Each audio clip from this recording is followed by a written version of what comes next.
did there. I see what I did. That should give us audio now, huh? How about that? So welcome in, everybody. Today is the 17th of December, 2021. My name is Kerry Holzman. This is Mitch Morrison. Mitch Morrison. And it's Friday. It is Friday. And now can they hear us? Yeah. Oh, good. Okay. Yeah, I have, when I do the StreamYard interviews, I have to have the audio settings set differently. And from our perspective, the audio looks good. Yeah. Eventually, I think I'll just be on StreamYard permanently, but not quite ready for that yet. So if you didn't catch yesterday's interview with Simon from RoboForm, I did pretty good at trying to keep it at an hour. We went a little over, but it's, I thought, a very informative interview, and I hope you guys check it out. That discount is 60% off on RoboForm until December 31st, and they're doing renewals. I didn't think he was going to do renewals, but you have to write to support. Okay. And you can have a maximum of a 5-year subscription, total, maximum. You can't buy 5 years. You can have a maximum of 5 years. And you just reach to their support, let them know you're a Kerry Holzman viewer. You want to take advantage of the 60% off to buy however many years you want to buy with a maximum total subscription of 5 years. If you don't have a password manager, get one. That's a New Year's resolution. You must have one. Stop using 1 or 2 passwords. Oh, you know what? Don't At least do yourself the favor of just downloading the free trial and go through the RoboForm tutorials, roboform.com/tutorials, and see how easy it is to use it. I know you had trouble wrapping your mind around it, but Marty had trouble wrapping his mind around it. But as soon as you guys, as soon as I kind of got it, I'm like, oh, I get it now. And then I spent, I'll bet it was a half a day going through over 100 things, but because it would auto-generate new long passwords, I mean, it was very easy, and click, click, click, click. And now my advice is I wouldn't do that. I would just, whenever you go to the site next time, then take care of it. You know, because you built up all of these sites and passwords over time. You didn't just sit down for hours and hours and hours. So I see a lot of people, I think, make the mistake of overwhelming themselves by trying to set it all in 5 minutes to what's taken them years to build. Right. But if just the ordinary occasion that you go to a site, you enter your password, and it's not already in RoboForm, it'll give you the opportunity to save it. And if you want to change that password to something more secure, take care of it at that time. Yeah. And over time, it'll eventually all get done. Yeah.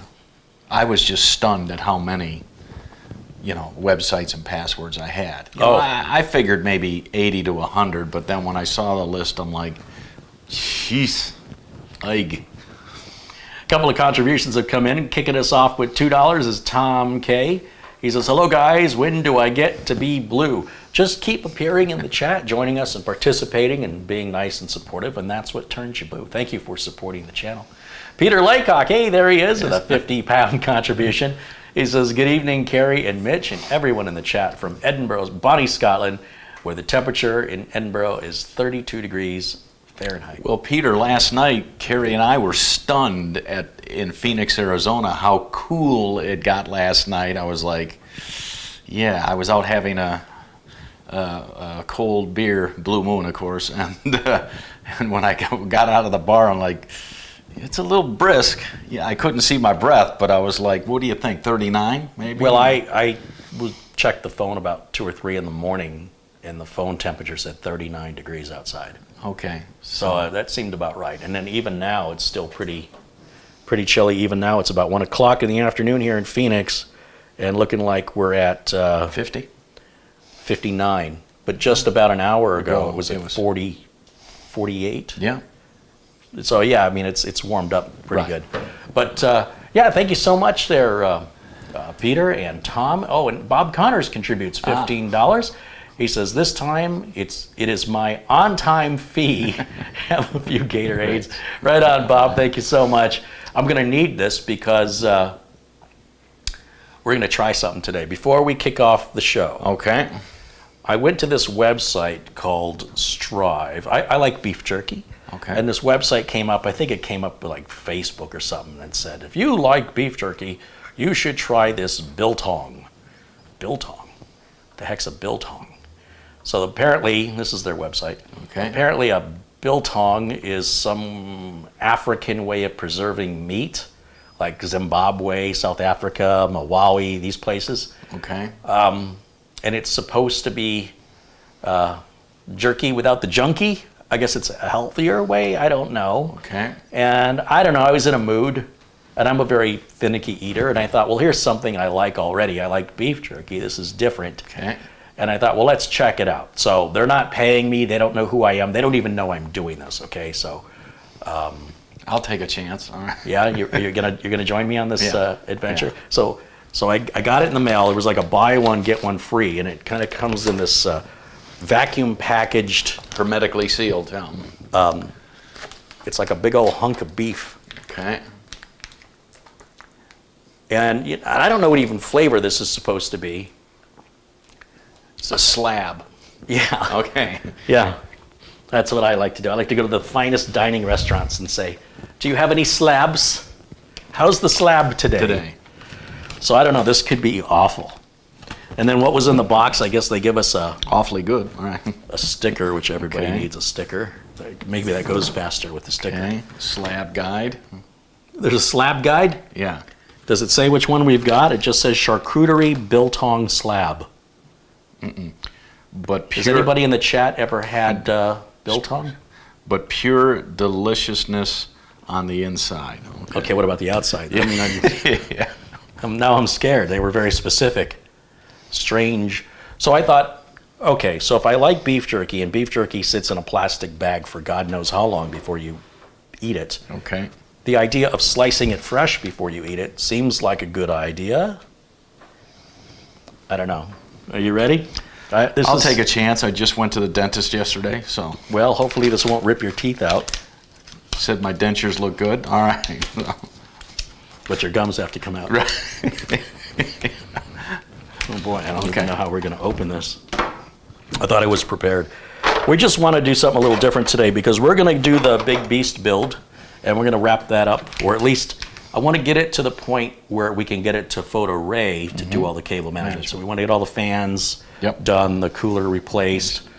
We won't switch the video card out yet. I want for the cable management to be done first, and then the 3090 will go in at last, and then the glass panels will go back on, and then we can make arrangements with its owner to come out and pick it up and do a video with us. What do you think of that plan? Now, this said it was tender. It said it was tender? Yeah, I think. Yeah. Well, I mean, I like my beef jerky to be tough. Okay. I like to chew it. I don't want it to melt in my mouth. That's a filet mignon. No. I want to get my money's worth. Maybe chew on that thing for about 20 minutes. You know, is this ever going to open? I don't like that it's not a resealable bag. It means I got to go get a Ziploc bag to preserve my preserve. I thought when the air hits it, it would expand. No. It smells good. It smells like Slim Jim. Okay. So that's off to a good start. Jared Blackmore contributes £5. He says, "Hi, catching a live feed." Right on, Jared. Thank you so much. Smells like meat. Okay. Well, there's no sense trying to keep it in the package because can't reuse this. It's gonna have to go in a Ziploc bag, and I imagine I would probably have a upset stomach if I ate this much dehydrated beef because this becomes reconstituted. Let's start on the short end. All right. Yeah, but that's fatter. Oh, okay. That's thinner. All right. I think we should go on the thinner end. Okay. So that's what it looks like. Here, let me bring it up. You can look at all the nooks and crannies and details of this. I really should be getting paid for this, except this may not be good for them. Okay. If we don't like it, then maybe not. All right. So that's a big old chunk of beef. What do you want to do? The thin side? You want to do the honors? I'm a lefty, so we shall see. Oh, you're a lefty. How did I not know that? I don't pay attention. Nice and thin. Did you ever work at a deli? Can't say that I have. I can tell. Yeah. Or if you did, it wasn't for very long. Hey, stop that pounding up there. I don't think I can get any thinner. We'll just cut that one in half. Okay. It does smell good. Yeah.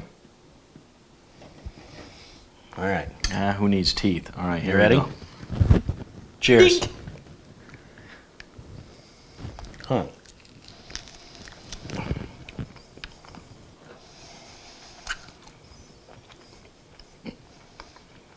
It's kind of bland. It's missing something. Needs pepper. I'm sure the microphone's picking up the mastication. Yeah, I don't know what flavor this is, but Beef. But yeah.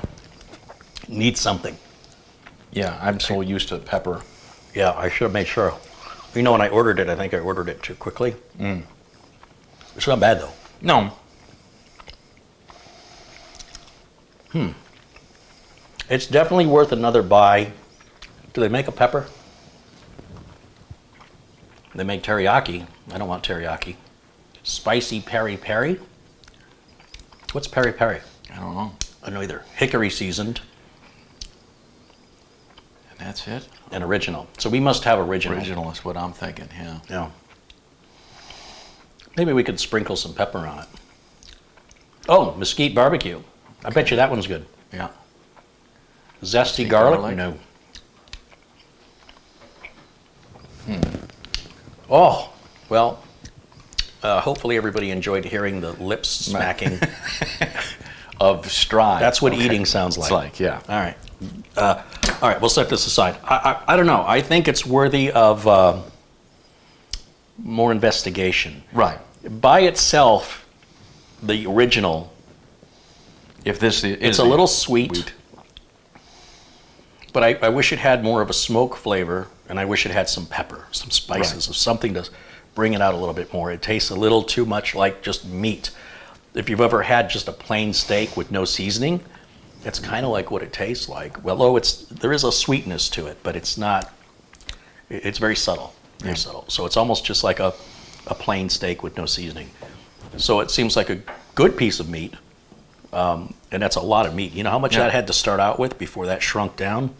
Yeah. Healthy, full of protein. Well, I don't know how healthy it is, but it's full of protein for sure. Okay, well, I should probably wash my hands and we can get started. There you go. All right, if you guys want to check it out, there's no affiliate code or anything. You can go to Strive. And you saw that on Facebook, you think? I think it came up on Facebook. I think somehow it saw me looking at beef jerky or something at some point in my browser history. And I'm sure it's not coincidence that they and then recommended posted it. that to me. So, what are you going to do? Let me stretch before we get this big beast up here. B.H. Ringer says report of the week. What do they call a guy? Review bra. Yeah. Kurt says beef jerky without pepper, uncivilized. I agree. Needs pepper. Stan's already ready for the corny joke of the daytime, but we're not there yet. We're savoring it. I'll give you one. Not the corny joke of the day, but another one is, did you hear about the Italian chef who died? No, I didn't hear about the Italian chef who died. He passed away. Why did you guys ask? You know why you shouldn't iron a 4-leaf clover? No. Yeah, it's not good to press your luck. Okay. All right. How do you like it? There's a twofer. Yeah.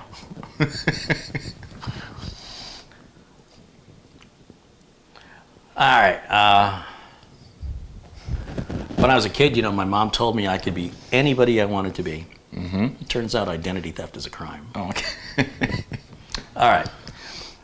Whew. And there go the viewers. All right. Bye. No, should we? Yeah, lift it up. We're getting good at it now. So. Yeah, I mean, I think you're in better shape now than you were when we started this process. Okay. This build. Okay, well, I guess we'll do the same thing. I think we're going to bring it up. Yeah. Initially, we'll bring it up straight just like it is. Yeah, didn't we lift? Yeah, under here, see? Yeah, I got it. I would go here and here. You were on 3? 1, Yep. 2, 3. Here we go. It's not too bad. No, with 2. I would never lift that alone. And go ahead and swing your end out so everybody can see this side of it here. Just like that. That should be good. And let me wheel the dolly out of here so we don't trip and fall. At least not over that. Okay. All right. I guess there's no room for me in the video. No, I should stand up front. That's what I should do. I'll go over here. So today, what we want to do, we want to add the 2 fans back here. Okay. I want to take this cooler off, so I think we're going to have to pull this motherboard out. Okay. I don't know what to do first. Want to do the fans? Those are easy. Let's do the fans, yeah. So the fans are all the same. They're all these Corsair LL120 RGBs. Okay. And we'll have to cut them to open them. And then doing the cable management, or not the cable management, but rather just figuring out where the cabling has to go for all the RGBs together to synchronize. I'm going to take a guess at it. I haven't done any research on this, so I'm just going to try and fly by the seat of my pants and hope that it's logical and obvious. This whole build, when it's all said and done, should be about $10,000 if you've not been following the series. This is a $600 Corsair Case. 1000D case. It's got giant glass panels. They weigh about 12 or 15 pounds each, just the glass doors on each side. We've got a $750 ASUS motherboard. We've got 256 gigs of RAM, that's RGB. We have an 8 terabyte NVMe drive. I was going to add a second 8 terabyte NVMe drive, but the buyer says one is enough. Those are $1,100 a piece. We have a large, this is a 420 millimeter cooler, I think that's what that is, made by Corsair, also with RGB. We have a Mini-ITX motherboard. Yes, there is a second motherboard and a second computer with a second power supply, a second CPU, and more RAM. And our main power supply is the Seasonic. It's about a $400 modular, I forgot how many watts it is, but all the parts are listed in the notes below the video. These fans we're putting in, these run about $23 to $25 each. We've got 1, 2, 3, 4, 5, 6, 7, 8, 9, 10 of them. Plus we have the 3 fans on the cooler. Everything is Corsair. You would think Corsair was paying me to do this or provided some parts. They didn't. The reason I did this, one of the common questions I'm asked is what is the most expensive build you've ever done? What's the biggest build? And for a while, the biggest build was back in 2013 with a Cosmos 2 computer case by Cooler Master, I think, makes that. This is bigger than that, and this is also far more expensive than that. And I thought, why don't I just build the biggest, most expensivest, ridiculous, over-the-top beast, and maybe I'll get more views and traction and hits from YouTube, and I'll generate more views relating to more money, and the channel will grow. It's an investment.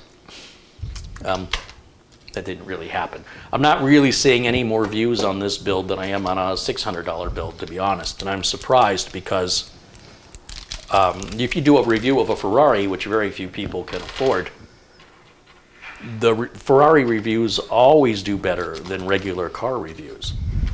So under that ideology, I thought this should work and boost the channel, and it'll be a good investment.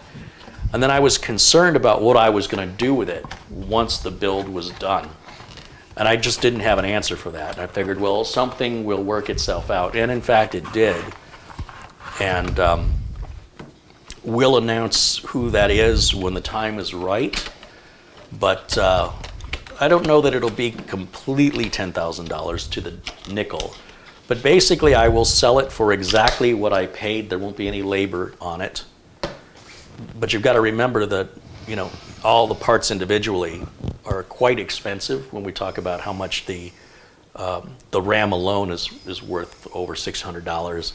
That one NVMe drive is $1,100. The CPU, I can't remember, was it $1,500, $1,700? I can't remember. That $750 for the motherboard. Even JJ was impressed. He was like, "Yeah, that's a heavy motherboard. Like, it weighs a lot." And the Seasonic power supply at nearly $400. And I tried to buy as many of the parts as returned. We initially started with a returned board that turned out to be bad and had to send it back, and then had to pay full price because there wasn't another return board. But the beauty of it was, because at that time there was no customer for it, I had all the time in the world to send things back and try and save some money and see how cheaply I could build a $10,000 computer. One of the major expenses will be the graphics card. It'll be a EVGA GeForce RTX 3090. That graphics card was used in Thready's Revenge. I don't want you to think I have many of them. I just have the one card. Thready's Revenge is running perfectly and it suits no purpose. So we're going to pull the graphics card out of that and move it into here. But that's over at Studio A, and I have to partially disassemble it to get the card out, and that's why we're saving that piece for last. But you can go on eBay or just hit the Google Shopping tab and see what a 3090 sells for. That's a significant chunk of change, and it's very easy to quickly get to $10,000.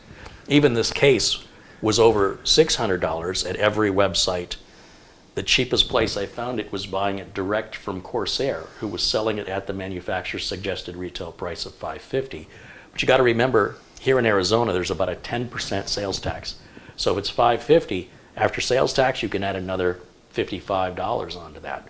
And if I paid $750 for the motherboard, you can add another $75 for the state to collect their sales tax. So just in sales tax alone, there's probably $1,000 in sales tax. Isn't that shocking? Yeah.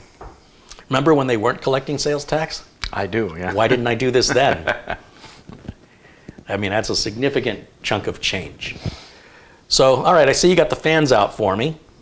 So I guess what we're going to do, there's one of the great things about the case, and the Lazy Susan's too small for it. So I can't spin it around as easily and show you, but there's great cable management back here. And it's going to be very, very easy for PhotoRay to cable manage this, but there's just a lot of cables. But they give you plenty of room. You see how this piece comes out right here? You see how this juts out? That's where all your cables can go. You got a lot of room to hide those cables. And so all we're going to do is zip tie them, make them look nice and neat, and keep them organized. And then it's just the quantity is quite large. I suppose we'll put these two fans in. Okay. And then I think we have to take the graphic card out to get this motherboard out, I think. We'll see. Yeah, I'm not sure yet. Because I think we had this whole piece out initially, and we mounted the board on this, can't think of the name of this piece. The shroud? Yeah, the shroud, thank you. But now with the power supply cables going through the shroud, that might complicate things. It may be easier to... See, I don't know how I'm going to get to that screw back there. Yeah. There's a screw in each corner of this board, so we're going to have a little bit of a challenge coming up here. So stay tuned. It's going to get exciting. All right. So when we put these in, we know we want the cables to run out that way, and we want the air to blow out the back. So this is going to go this way with the cable. I would say put the cable in like that. Yeah. And you know what? The logo will be up right side up too. So if we put this, let's say right there, I don't know, you want to trade places with me? Because I can't reach it. Either you're going to have to screw it in or I'm going to have to do it. It's not lined up. Whoop, you're past. Right, yeah. But does this side line up too? Good question. I can't see it. Yeah, I don't think it's lined up. I think we got to go one more over. How about now? Let's trade places.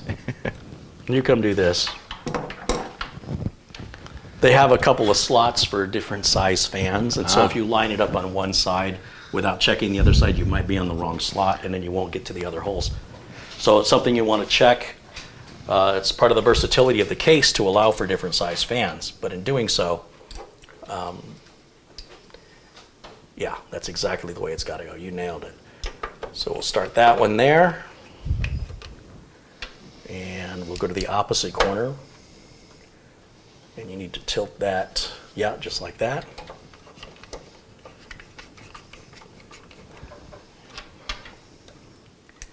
And let's see, we'll go over here.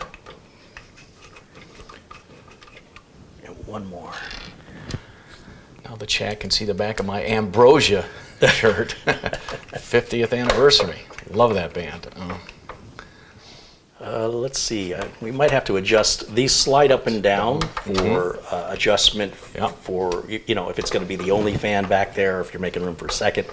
So we're going to figure that out here in just a second. And that one should go on with the same orientation. Was it? And again, we want all the colors. Was it this way, or I mean? It'll go like that. Yeah. I'm sure this is a very interesting camera view. Let's see, we'll start here. And then I'll go to this other corner. Right there. And then this corner right here.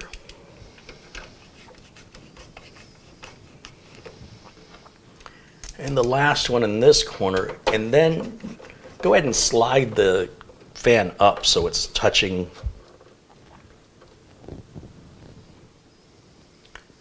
Which way do I want to do this? Let's do it the other way. Let's slide this top fan down as far as it'll go, I think. I think we're already pretty close to as far in the groove as it'll go. So you want to move the top one down? Yeah, move the top one down. Should I slide this one down as well?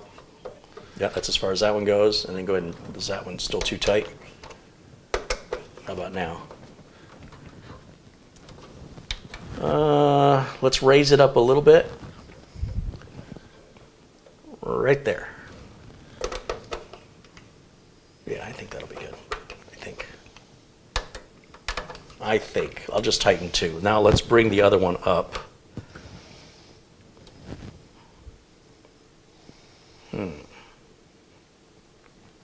Yeah, I guess that's going to be fine.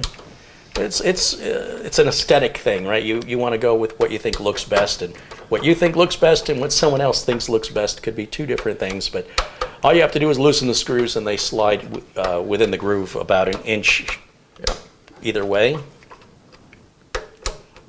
And don't over tighten the fan screws. You want to make them snug, but you want to make sure that they aren't so tight that they cause the fan vibration when it's on. It'll create noise. That's why there'll be little rubber cushions on the corners of these fans. They're to prevent the vibrations, and if you squish those cushions down to the point that they're hard, they don't act like cushions anymore. Okay, so that's two fans. And, okay, now we're already at the point to, well, first of all, we'll drop these cables down through the top. Drop those down to you. There's those. You got those? Yep. Go ahead and pull them. That'll be, yeah, that's, I'm trying to think which way is going to look best. Probably like that, or maybe like that. And then here comes another set for you right through here. Yep. Go ahead and pull those through for me. Yep. Right on. Okay, perfect. Thank you. We'll have to cable manage this little wire here for the water block. Yeah, I didn't really think this through when we put this on here, that I was going to have to take that back off for the cooler. Shame on me. So I think, yeah, we're going to have to take the shroud back off. Do you remember how we got that off? I don't remember. Yeah, I don't remember either. Is the power supply part of that shroud? That's kind of what I thought. Or is this just No, it isn't. No, it isn't. So I'm going to take this. This is going to get a little puzzling. Let's go ahead and let's spin this around so people can see what we're doing. So I'm going to turn my side towards you. Yeah, that, just like that. And let's bring it around. Whoa, what happened here? Well, you know what? It's definitely a workbench now. I don't know when that was. I don't know when this happened. I got a nice big scar right across the top. Yeah. That's what happens when you get work done. So we have two power supplies back here. This is our main ATX, and then there's our mini form factor power supply. Two power cables, two power switches. There's a hidden power switch right back here to turn on the Mini-ITX, and a main power switch up front to turn on the main motherboard. Okay. So you've got to have a keyboard, mouse, monitor, etc. on the bottom board, and a keyboard, mouse, monitor, etc. on the top board. And you can use something like a KVM switch, keyboard, video, mouse switch, to use one keyboard and mouse and switch between the two boards. Or have two keyboards, two mice, and two monitors. Or use something like a networking tool to connect them. there's a little plate that can go on. If you're not going to put a second motherboard in this case, this plate goes on right here. See, and it covers those holes. So this plate is something that will stay off, but it'll go to the new owner in case they ever decide they want to modify this at any point and take this board out. That piece goes on, just like that. AJ says the first scratch is the worst. I've scuffed it up pretty good. I knew it was going to get scuffed up. But they've got little doodads that you can... You know what? This is a workbench. It ain't a museum. The more it's... The chicks dig scars. Yeah, okay. That's all I'm saying. You know, scar it up. Shows men are working here. All right. So that's my story anyway. You buying that? I'll go with it, yeah. Can I get the red screwdriver, please? I think this big thumb screw, as I recall, there were 2 thumb screws that took the shroud out that cover the power supply. Okay. There's one. I want to keep these away from the others because these are a little different thumb screws. I have a bunch of screws sitting up here from all the projects I've got going on, and all thumb screws are the same because they're all like 200R thumb screws. These thumb screws are a little bit different, so I'm going to keep them separate because I have OCD that way. Then back around on this side, I swear there was another one. I think, can I see a flashlight, please? Thank you.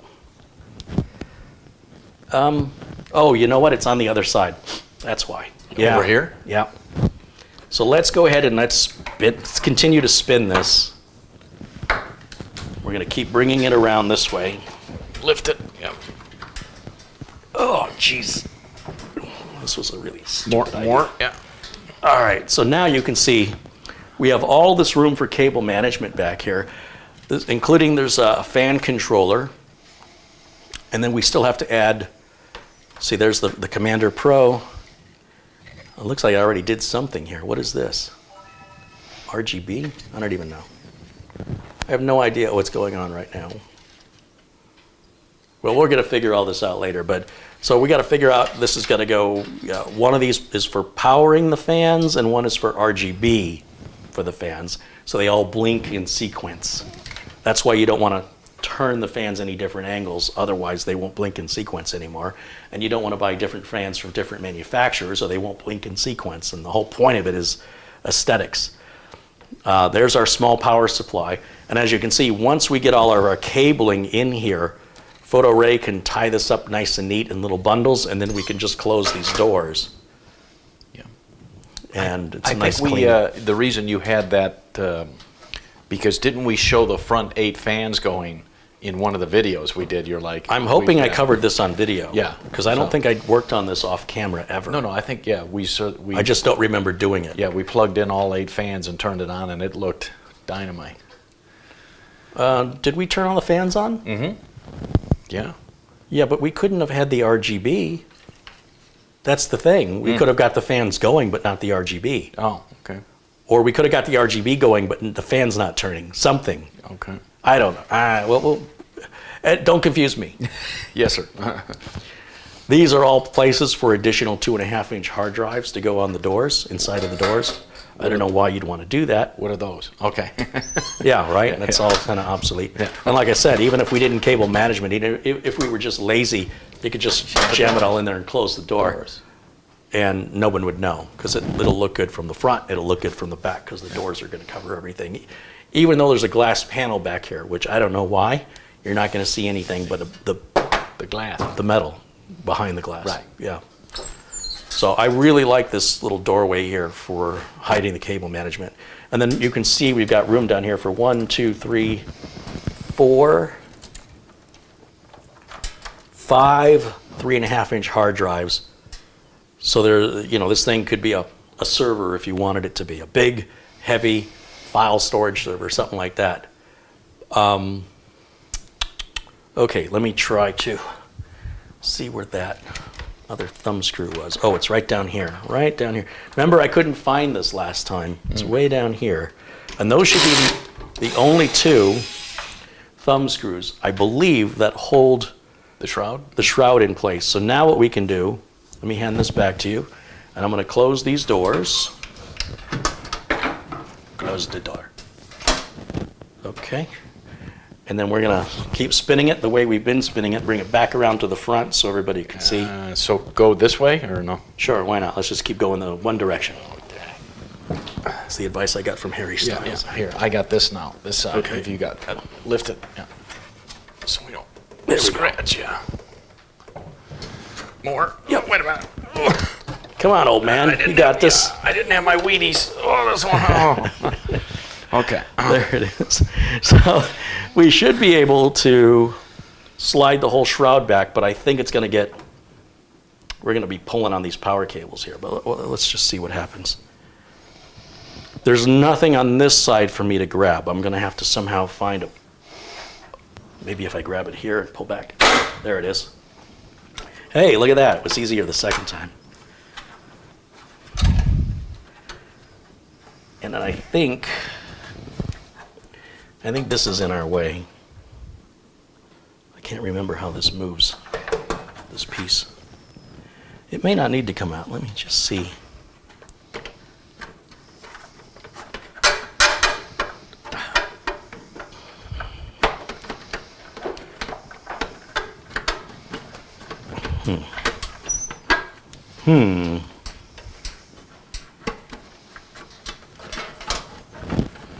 Yeah. So the piece is L-shaped, and it latches on the back and on the bottom. And obviously, if I could slide it further back, I do know this lid comes off, but it still leaves this piece. And as I recall, we didn't have to take this piece off before. I think we can finesse it out, but it would probably be the right way to take it out entirely just to make our life easier. But when have I done anything easy?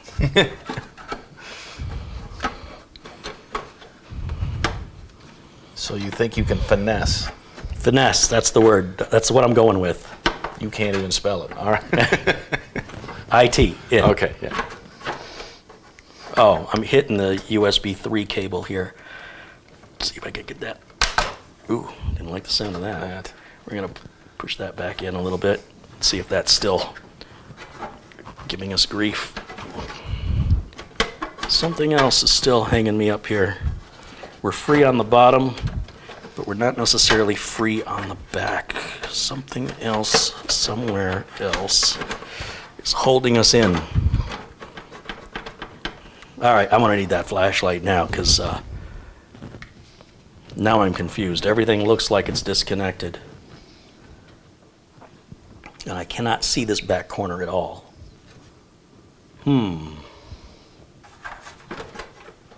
Should just come straight up.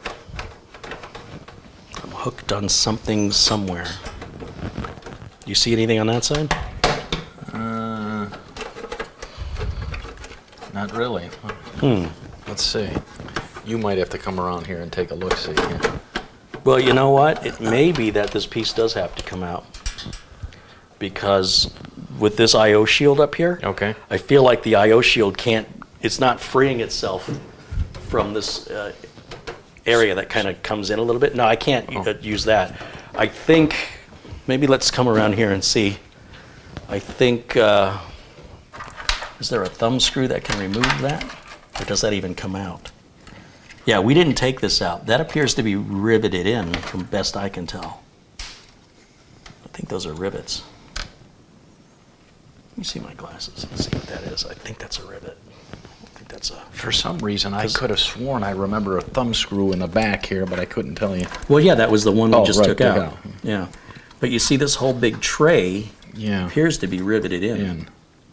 So that ain't coming out. Okay. That's fine. Just means I'm going to waste my time if I try to take it out that way. But I remember we took this lid off, and as I recall, that didn't do anything for us at all. Okay.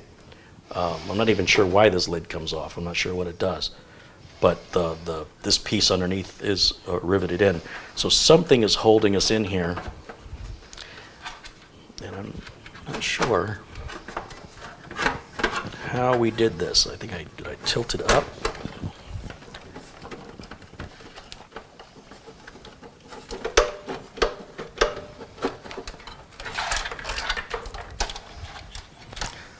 You would think that with all the thumb screws this has, that this would get out of the way for us, because that would free it up. But what's causing the problem is there's an I/O shield cover. And this was a problem for us installing it because, as you recall, the I/O shield cover wouldn't sit flush on the end of this shroud because of this piece at the back of it that goes up. And I had to cut it away. Yep. Not the shroud, but the I/O shield cover. With the tin snips, yeah. Yeah.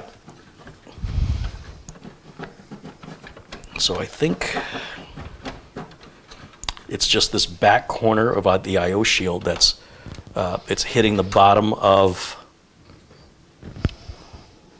you know, yeah, that's what's happening. You know what we might have done? We might have taken, no, that's riveted in too. We didn't take that out. What's that screw for? There's a screw there and a screw there. But there's a rivet. So that doesn't make sense. This must have been a tight fit. We'd have to go back and play the video back on how I got this in there, but I suspect it was something I had to maybe bend it or warp it a little bit. Mm. Ian Gooch with a 10-pound contribution. Thank you, Ian.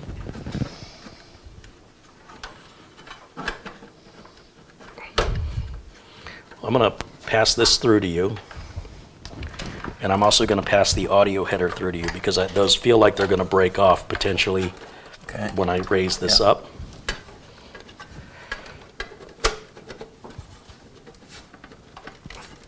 We're so close, Mitch. So close. I mean, it's just right there. Why did they have to rivet this piece in?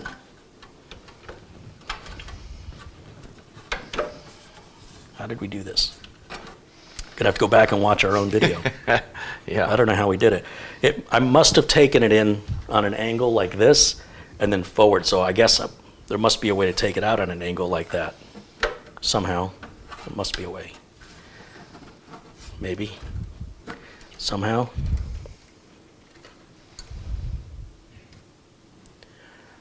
I'm going to take this connector off too because I'm afraid I'm going to break it. Okay. So if you can pull that one through as well. Right here? Yep. Yep. You got it. Thank you. Still something holding on to us here. What is holding on to us? In this corner, right back here. I gotta see a little light here. Is it? You know, I wonder if we took the power supply out. I think that's the top of the power supply right there. Okay. Wouldn't hurt. Well,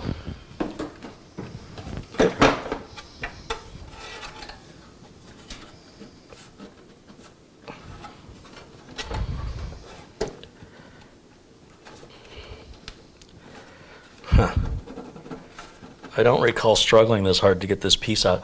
When you have a computer case this big, you should expect it to be very easy to work on. And in fact, it would be. If that piece would get out of the way, we'd be fine. So I'm going to take a break here for a second. I've already started to sweat. Stan wants to know if I welded it. Not on purpose. Any suggestions? Not that a ton of people would have built in a... I'm sure if we go back and look at the video of us putting it in, I'm sure it was something I sort of had to put a little pressure on to pop it into place. And I wasn't thinking about having to change that cooler. When we knew we had to change the cooler. Yeah. But I wanted to test fit everything, you know, and I wanted to see how much clearance we would have. But I'm starting to wonder if we move the power supply out from the bottom. Right. So let's keep turning it this way. Wait a minute. You ready? Oh. Let me do this side. Yeah. You got it? Yeah. Yeah, I gotta lift it up here. Okay, right like that. Sound effects. Yeah. So you can see how the board is right here. We're sort of on an angle. And I think if I take this power supply out, that's our filter. One of the things you have to consider for me is I've worked on, how many computers have I worked on this week? I got how many shipped? A lot. And so when we go a couple weeks from looking at a machine, especially one that this is a one of a kind, I've never worked on a machine like it before, I sort of hinder myself because then I forget all these little idiosyncrasies unique to the case. Whereas, you get me in a 200R or something and I fly through it. However, this is what makes the job fun for me. You have to understand that. This is not routine or ordinary, and the fact I've got to use my noggin to figure it out is what attracts me to this career.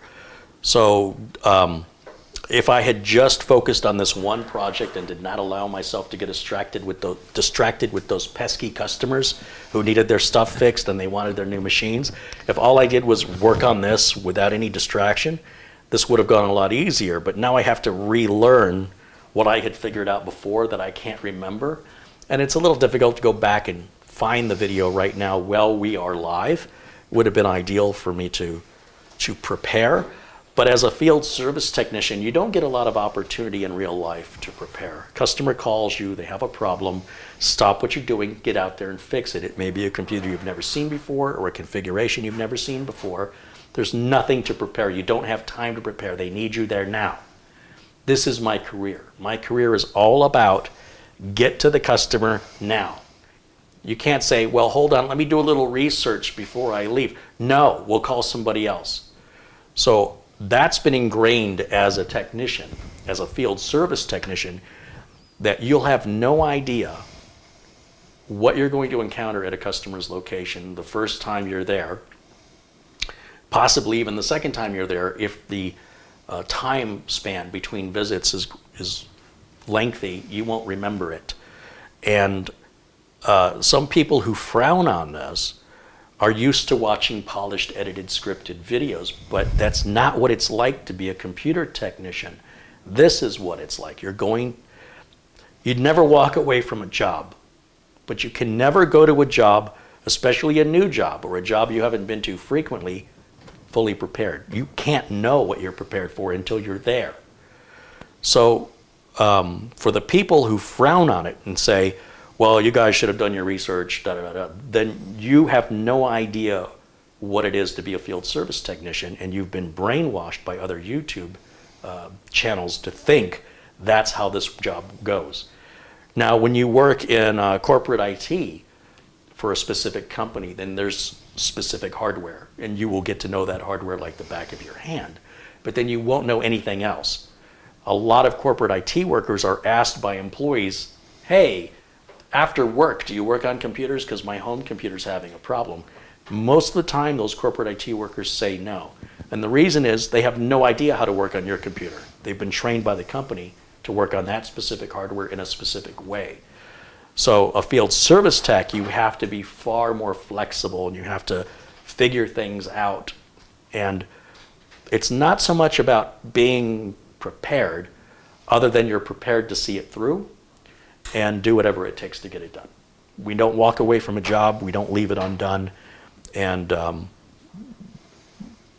that's the key thing. And then after you do that, the process that you've learned adds to your experience and it makes you a better, well-rounded technician. So that's how it goes. Everything's normal. This is typical. Now, I'm not quite sure how we're going to get this power supply out because I was hoping it slid out from the front, but I'm looking at it and there's a lip here, but it doesn't appear. It appears the power supply is going to come out from this side over here. Right. Yeah. Interesting. All right, let me see the red driver, please. We'll get back to work. Now that I've done my exposition on field service tech. Field service tech work, I can focus back on what I was doing. It's a little distracting to have people who don't know what they're talking about tell you you're not doing it right. I would love to take those people with me on a field service call, a few field service calls, and just say, here you go, show me how to do it. Okay, so we'll just push that in. Let me hand that back to you. And we should be able to just slide this out. Maybe that's all I need. Let me see. Can I tilt this down now?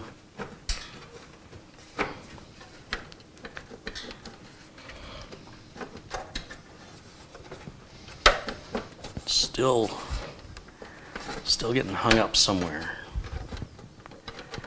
I'll tell you, it just feels like this back piece needs to come out. I'm trying to figure out how the heck we did this. If I invented this case, I would have made sure that piece came out, because the bigger the computer case is, the easier it's supposed to be to work on. What I have, see, if you take these out and slide the cage, it doesn't slide. That's what I'm telling you. You sure? That's riveted in. Those are rivets. Oh, then what are these for? I don't know. It takes the top off, just this lid. Oh, just the lid. Takes the lid off. I don't know what that lid is for. Right. I don't care. It might be for liquid tubing, liquid cooling tubing, which we're not using, obviously, at least not custom. But we are right at the edge, right at the precipice of this coming off, and it's at a cattywampus angle here that's gonna maybe needs a little jiggling. We're so close, Pitch. I can see in this piece, there's two pieces that needed to come out, one or the other. Either the piece that the video card screws into, this piece that's recessed needs to come out, and there is a screw there, as though it would take that out. How about you remove this? This one would give you a little more space. Well, but that's not where it's the bottom. Oh, okay. It's not the side here. It's not like I can take out the slot cover. Right. It's this I/O shield is killing me. Yeah. This is not the board I should have put in here had I known, but it could have been easily resolved. I'm just trying to figure out why is there a screw right there? What does that hold? There's only one. These are all rivets though. This is all riveted in. There's a screw here and a screw here. What are those screws for?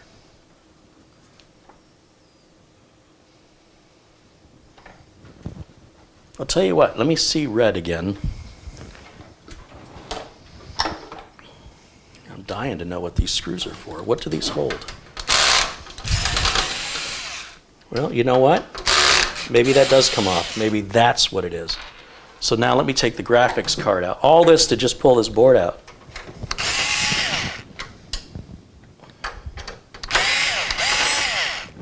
And this graphics card I like a lot because it doesn't require Power. Yeah. It doesn't require power cable, so this is easy to remove.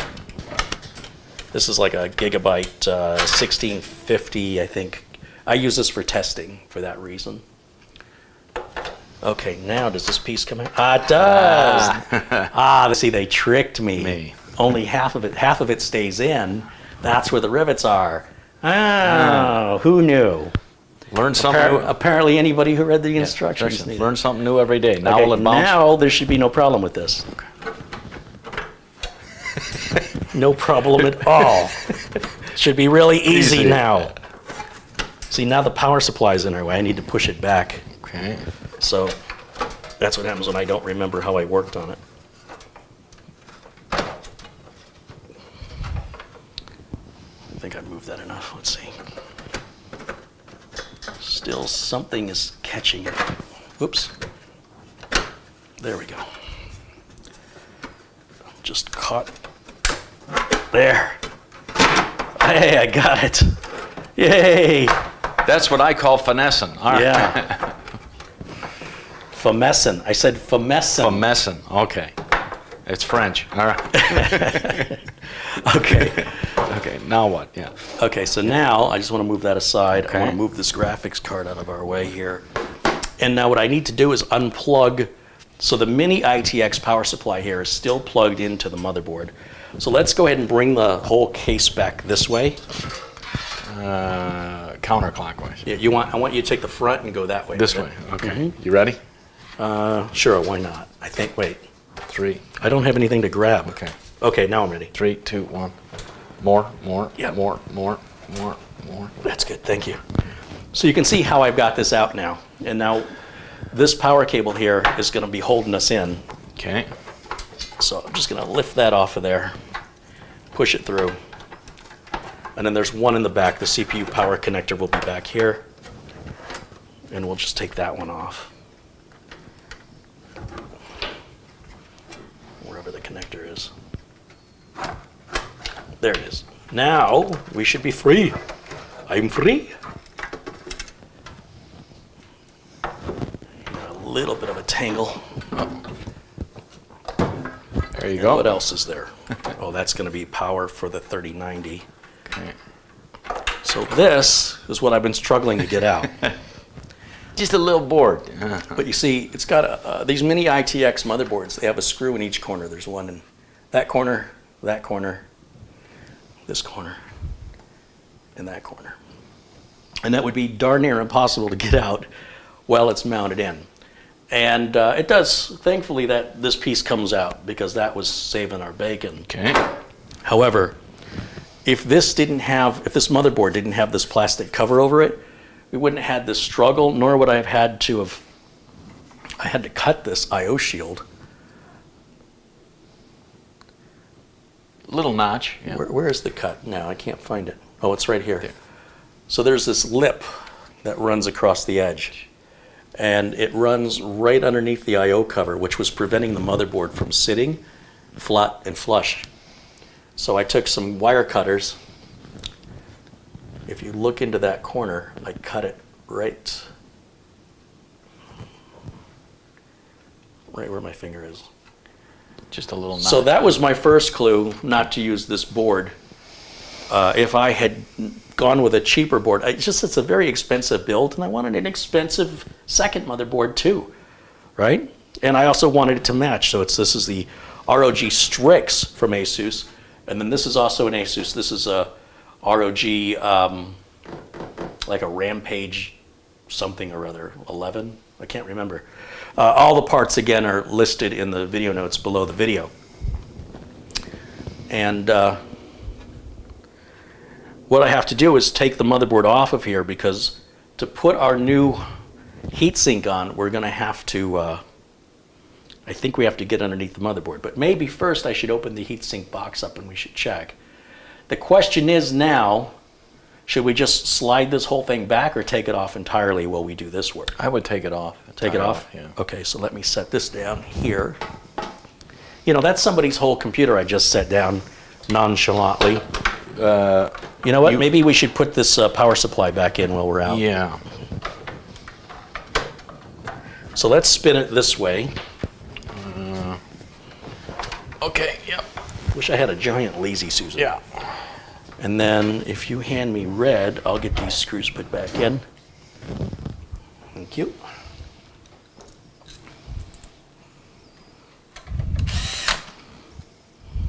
For some reason I thought you had the screws in your hand. I'm like reaching out to Mitch going, screw. Should I get the dolly for it, or should we just set it on the floor? We'll just sit on the floor because we're not going to wheel it anywhere. Right.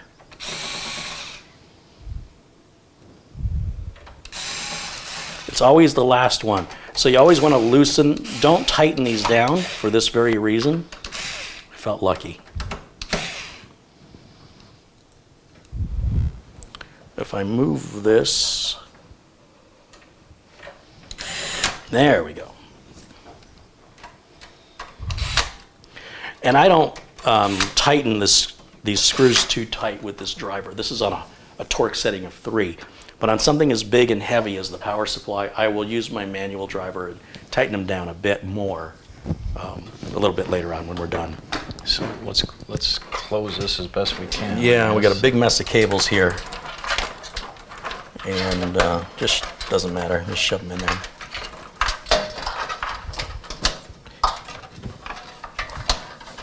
Oh, wait. What's this? Okay. That's my hand. Okay. Yeah, that was your hand. Now on 3, when you're ready. Then with the knees, yeah. Yeah, I'm going to grab one up here, one down there. You ready? Yeah, on 3. 1, 2. Here we go. Steady now. With the knees. Oh, yeah. There you go. Sound effects. Okay. Oh. Mitch is permanently stuck in that position. All right. Okay. Here's our board. Okay. And the cooler we're going to use, I think, unless the cooler won't fit, this could be a showstopper, is the Noctua NH-L9i. Low profile. Yeah, it's a low profile, it's all black. We don't want to draw any attention to the second motherboard through the glass except for the RAM. I want to black out everything else.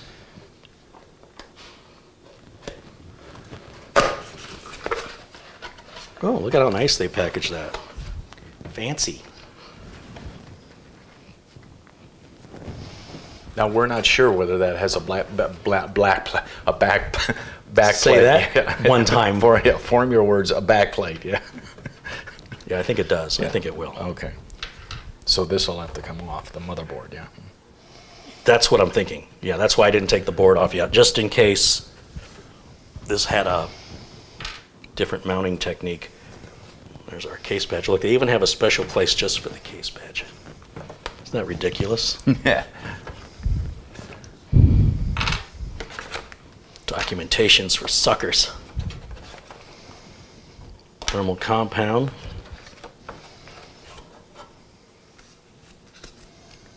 That's the quiet, slow the fan down to quiet it down. We shouldn't be, we won't be using that. And then there's our cooler.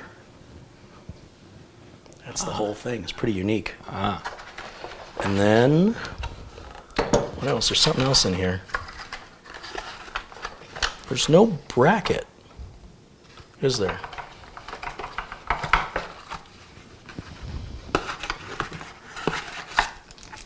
Long screws.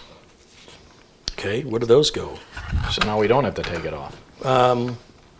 Yeah, well, there's nothing for these to screw into.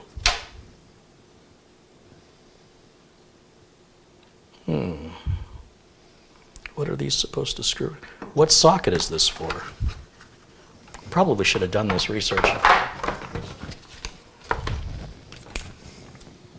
Thank you, Mitch. Let's take a look. It's getting serious. I got my glasses. I've got my serious glasses on. Oh, it screws in from the bottom of the board. Oh, well, that's a way to avoid a back plate. Okay. That's pretty easy. So the board has to come off. Yeah, the board has to come off, and then we screw the heatsink in from the back of the board. I've never seen an installation like that before. I kind of like it. It's simple. I'm a big fan of simple. There's only 4 screws, as I said before, that hold this board in. Let's keep those separate from the other screws, because those are motherboard mounting screws. Those are different from the power supply installation screws, certainly different from the thumb screws, and they're different from the fan screws. They're all different types of screws. So if we take this off now, ooh, it's pretty heavy. And then there's a straight edge driver. Let me hand you that, and if you give me the straight edge driver, we can, maybe we need to get the wireless camera in here for this. What do you think? A little close up. Let's see if we can get the wireless camera going. Whew, I'm sweating. That's how out of shape I am. Not the 10 Cokes you had before the show. That had nothing to do with it. Those are healthy Cokes. Yeah. Let's see if we can get to the wireless camera. See if I can remember how to do this. Oh, yeah. Hold on a minute. Where's my producer? What do I call the wireless camera? Wait, I don't think I've plugged the wireless camera in. Let me see. Pretty sure I didn't plug it in.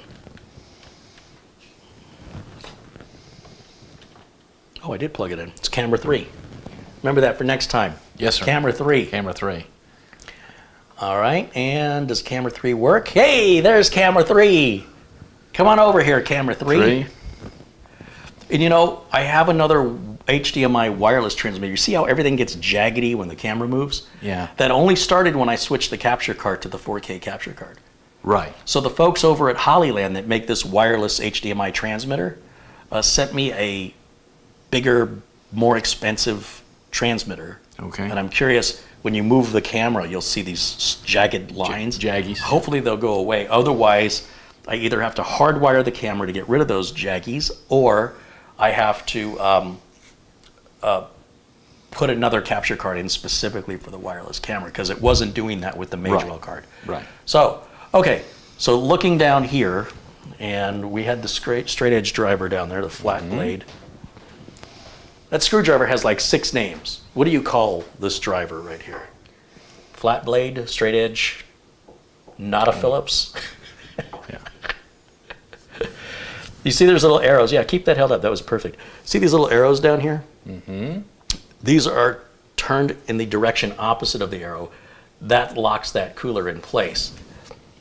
So if we turn in the direction of the arrow with a straight edge driver, just turn these little towers quarter turn in the direction of the arrow, that will release the little catches from the alligator clips below.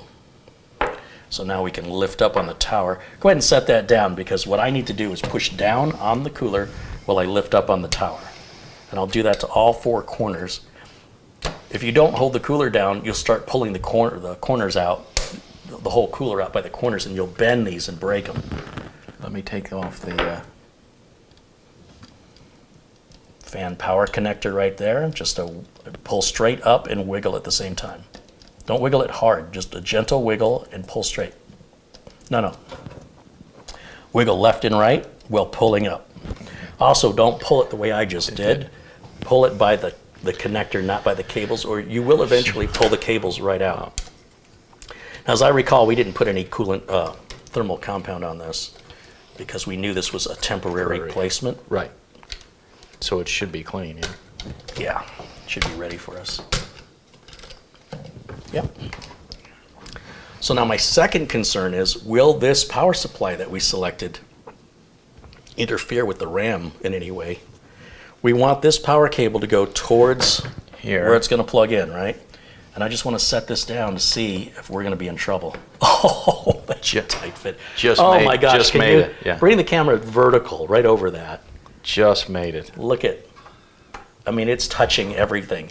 It's touching the RAM. I mean, I don't know if it'll be touching it or if we'll have like a millimeter there. Here, I don't care if it touches. The only issue with it touching is that it can cause a vibrational noise. So once again, this I/O cover is biting me on the butt. That's 3 reasons this I/O cover was bad. 1, that I had to cut it to fit the top of the shroud. 2, that I had to remove the top part of the latching area for the PCI Express slots for the motherboard above it. And now 3, if that wasn't there, these I/O shields generally don't start till about this point right here where my fingers are. Okay. We would have had a 1/2 inch. So what they've done is they've probably got some VRMs down here with a heat sink, and they've just covered it all up with a plate. So we maybe would have had, maybe the heat sink get near the VRMs, but it wouldn't have been making contact. Not a big deal, but it is a Mini-ITX board, and the space on Mini-ITX boards is very, very limited and restricted.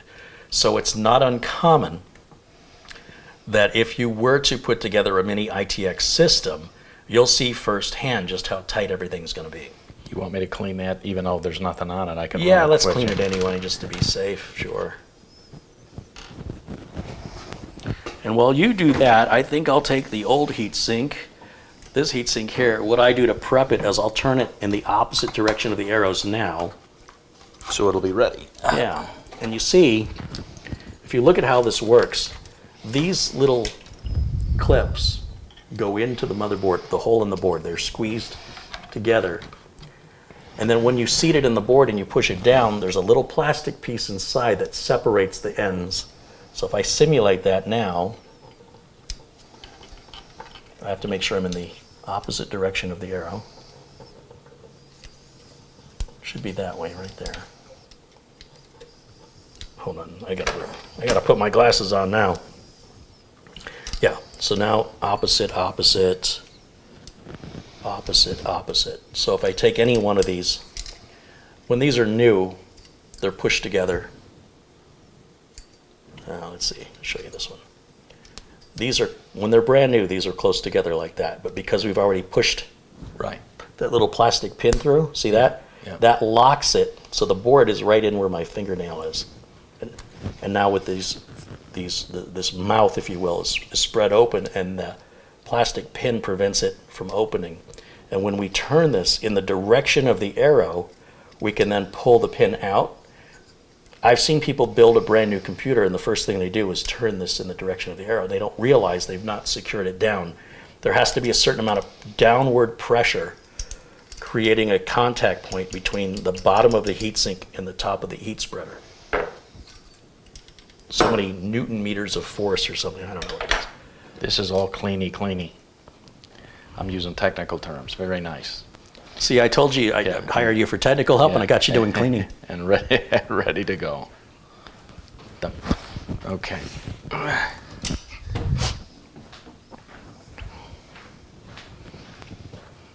So it will fit. Just It's going to fit. It's just going to fit. So we good here? Yeah. Don't trust me, huh? No. You think I was born at night? You think I was born last night? Clean as a hound's tooth. All right.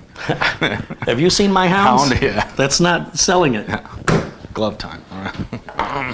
All right. Things are going to get serious now, Mitch. Yeah. When the glasses go on, it's going down.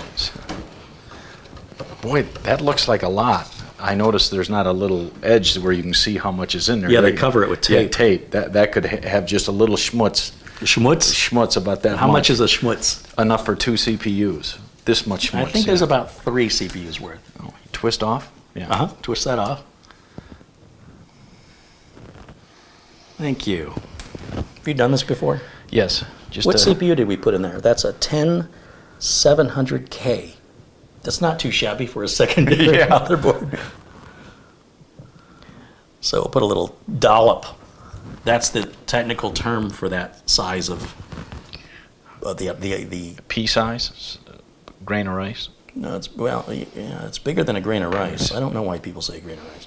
Maybe if the rice is cooked and it's all puffy. I put too much on there, so I'm going to just use multiple fingers and it comes off on the fingers, you know. I got to give it the finger, Mitch. Okay. Then I tap on it, and what that does, it creates little hills and valleys that get smushed down, so we don't have any air pockets or anything like that. Not that that really matters in the real world, but, you know, if it can stop one hateful comment, it's worth it. It is amazing that this did not come with tape on it. Were you shocked, surprised? A little surprised, yeah. Aghast? I'm using big words today. Gobsmacked. Yeah, gobsmacked. All right, so as I understand from what I remember from the directions I briefly glanced at, this goes, we can put this on any of the 4 directions. It's the same on all sides, but what we want to focus on where this cable's coming out. And we want this cable to come out closest to where it's going to plug in on the board, which is, what are you pointing at, Mitch? I thought it was this one. No, it's not. Look at these connectors. It's got to have this little, see this lip? Gotcha. It's got to be one of these 2. Which one was it? Probably. Or this 3rd one. Could be this one. I need light. But this one's a different color. Notice the color? So that one's got to be the CPU. Now, if you look here, it says CHA fan. That's chassis fan. That means this one. And this one says CPU fan. That's this one. And this one says AIO pump, all in one liquid cooler pump. That's this one. See, they didn't have any room to write above these. Right. So they found the first space they had available and then wrote it in the order that they're. But your first giveaway is this is a slightly different color. Okay. And let's see if we can get the camera to focus in on those little words where I'm pointing a little higher up. Higher, okay. And zoom in. There they are, yeah. And if you look very carefully right above this, it says CPU fan, that says AIO pump, Gotcha. chassis fan, and it's referring to these the order, connectors yeah. over here where they didn't have room to write. Yep. That's why it's like, wait, why is it over there? Because there wasn't any room to put it anywhere closer. Now we could take the RAM out, but I want to live a little dangerously. Okay. Mitch. So let's see what happens if we don't take the RAM out. We put this just like so, just gently set that on top of the CPU. Only apply thermal compound to either the CPU or the cooler, not to both. I don't apply it to the cooler. Sometimes coolers have the thermal compound already on the bottom of the cooler pre-applied, in which case you would not put any on your CPU. Got that? Yeah. There's a test later. Yeah, sometimes it's just a circle. Or square. Or square. You're the square, I'm the circle. I'm an isosceles This triangle. Okay. Thank you very much. And you're saying that the screws go from the bottom. Okay. That's what I seem to recall remembering reading. So let me step around so the camera can look over my shoulder. Okay. And do me a favor, get Big Red out for me. Get Big Red. And You want me to hold this up so you can get under? Yeah, this is going to be a two-man job Job. here. So you need to make sure you hold the I got it. heatsink, I got it. and then I need to get under it. Oh, how's that? By Jove, I think he's got it. Quite right. Anytime now. It is heavy, little board. I'll give you that. It's not quite lined up correctly there.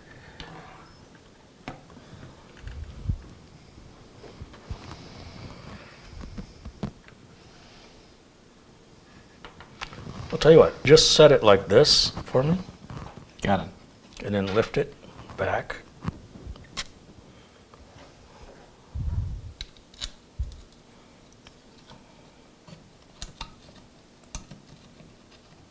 That's an awfully long screw. Why is that screw so long? Jeez, how far up does that go? So what I'm doing is I'm kind of, Finessing it. yeah, trying to find the That's the word of today. Finesse. word of the day is Yes, finesse. Yeah.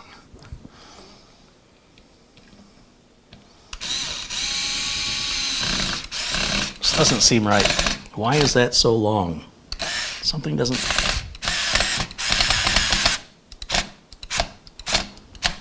Why? What? No. Why are those screws so long?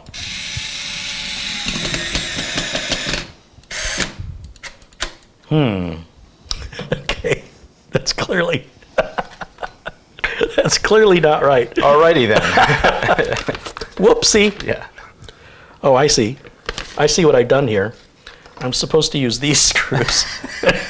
Well, what were these for? I don't know. No. AMD, I guess. Okay. All right, so I'll take your word for it. you know what? I'm going to use those as placeholders, as though I did Okay. that on purpose. Okay. Because I thought the heads were too small. This makes much better sense. To you. All right. Oh, that's a big difference.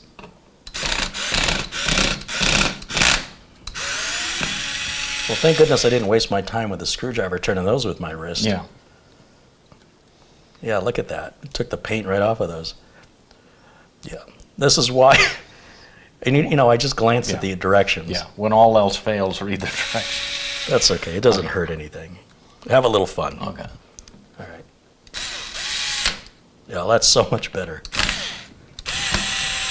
Much, much better.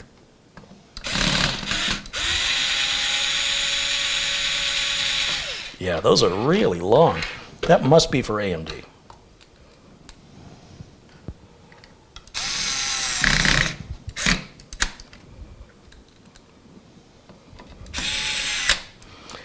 Now, do me a favor, get me the yellow handle driver, because I want to crank those down a little bit more, and I just want to look and see what those long screws are for.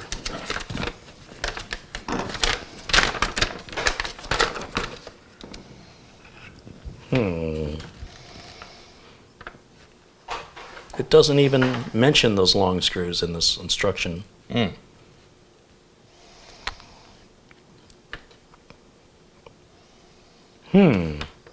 wonder if those long screws weren't even supposed to be in there or something. It's confusing.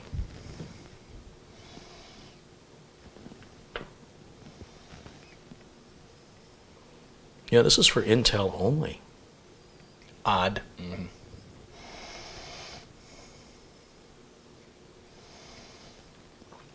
Oh, if you want to use a taller fan, these are to screw in a thicker Gotcha. fan onto the heatsink. That's what those are for. That makes much more sense. There was no pictures, in fairness. Oh, I'm over here. Yeah. There were no pictures, in fairness. You had to read it. Yeah. Nobody got time for that. Yeah. Okay. All right. But I got time to put it in 6 different ways wrong. Okay. Yeah, so let me just tighten these down. That's a really easy installation method. And yeah, you wouldn't use these screws. You see when you lay that flat, see how thin this fan is? Gotcha. Yeah. You can put a thicker fan on. and then these will go down into there. So Gotcha, the yeah. fan wouldn't be much thicker though. Maybe a 1/4 inch. Is this an 80? What size fan is this? I just threw the instructions. Okay. Hold on. I'll take your word. No, look. You're going to make me read. It's so strict.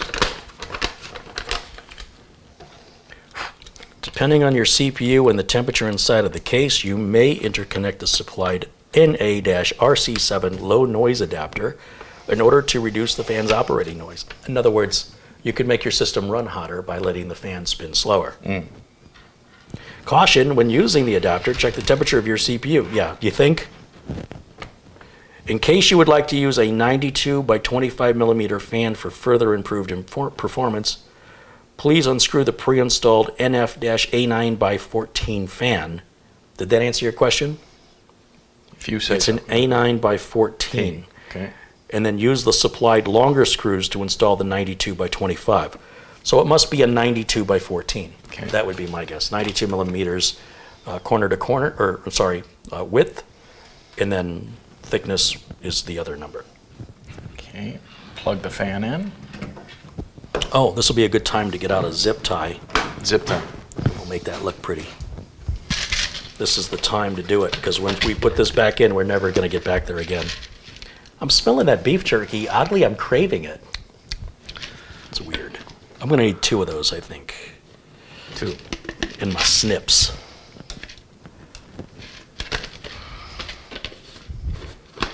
Let's see how we want to do that. I want it to look pretty.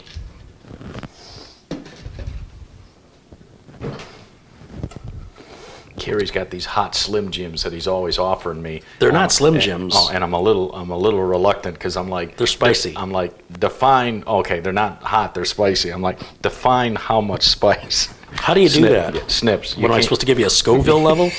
I don't even know. Yeah. Those are, they're really, really good, by the way, Mitch. You should try one. I'm addicted to them. And the reason I like them is because they're so spicy, it prevents me from eating the whole thing too quickly. Okay. But they're not ConAgra Foods, which is Slim Jim. They're Jack Link's Wild Hot. And it's a meat stick that doesn't require refrigeration, because you know that's the best kind of meat. I'll smoke that later. Okay. All right. So yeah, it is spicy though. But I think you're a man enough, you can handle that. Hey, I spent a month in Don't prove me wrong. I spent a month in Thailand. All right, that was spicy food. Was it? I Okay, don't know. yeah. I've never been to Thailand, but I hear good things. Okay, let's go here like this. See what I'm doing? I'm trying to see how that's going to look pretty. And my hands look terrible. You can tell I've been working on computers this week. Look at how cut up I am. I'm desperate. And the dry weather is, Yeah. I'm just desperate for a manicure. All right. No pedicure. All right. Not a pedicure? My twin sister once took me for a mani and a pedi. Mm-hmm. She was laughing so much. Why? I just felt uncomfortable with the foot thing. Well, you know how you get over that? You do it a bunch of times. Okay. Want to ask me how I know? Yeah. I want the one where the little fishies. Oh, gross. With the little algae biting. Yeah. Gross. Just wanted to try it once. Oh, what's wrong with you? And hope that they're not piranhas. Okay. No, but your toes might be. Yeah. For you, all 12 of them. All right. So. Hey, just like everybody else. What are you talking about? Pretty. Okay. Still trying to figure out how to finesse. The word of the day. Oh, look, my cable. It's making a run for it.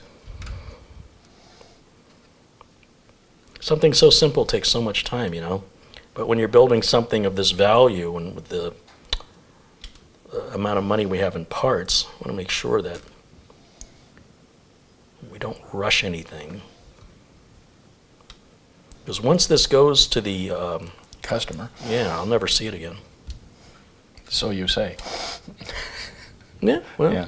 Never say never. you know what? I'll be fine if I do. But I'm assuming I won't, so I want to cherish every moment together. Okay. Yeah. Yeah, my hands are not looking good. We have to sleep with the beautiful lotiony Put glove. socks on my hands? Yeah, with lotion in them. Don't you do that? Is that what you do? Is that why your hands are always so supple? Well, you're not going to tell me your secrets? No comment. All right. And they're not socks. All right. They're gloves. For your feet. Yeah, filled with lotion. Okay. We're really on a jag here. Okay. Don't they make those their shoes that look like they have toes? Yeah. What are they called? They had a funny name like that. to them. Yeah. I only saw one person ever wearing them. Had the guts to wear them walking around. So Yeah. in public I'd rather be seen in a pair of Crocs than that saying something. during the day. I think that looks pretty Yeah. good. It'll be out of the way. It'll be towards the back of the case, Okay. and it's black. Everything's blacked out except the top of the RAM. I'll hand that back to you. Okay.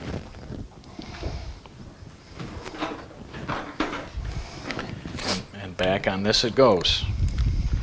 Rick Hubbard with a 5-pound contribution. Thank you, Rick. AJ wants to know if they sell chicken or pork jerky. That company, Strive, I went through it. Didn't see that. Evan said the poor fish. Yeah. Oh, they're fish. What do Yeah. they know? Let's see. How many viewers we got in here? Do you see a number anywhere? 2. 2? Oh, that's you and me. Yeah. Okay. Oh. Well, there's no pressure of anybody watching. Yeah. Hold on, let me see. I've got to fix that jaggy line stuff, or I just have to not move. Did I miss other contributions? I did. Roger Mack with a $5 contribution said, hey guys, RoboForm is excellent. Been using it for 5 years. Yes. Right on. Thank you, Roger Mack. Is Roger Blue in here? Oh, I'm on the wrong screen. I got to go to this screen. There's too many. I got to get multiple monitors in here too. Yeah. Yeah, he's a moderator. Thank you, Roger.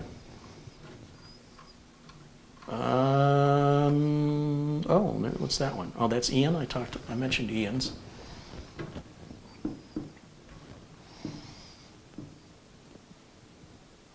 $449 people are watching us live. You nervous? Huh? 449 people. Considering it looks like you bent this. It's on the vertical. Yeah, but it locks in this piece that's up. Yeah, gotcha. Yeah, I broke it. All right. Yeah. Just had a little doodad on it. Yeah. Okay. There you go.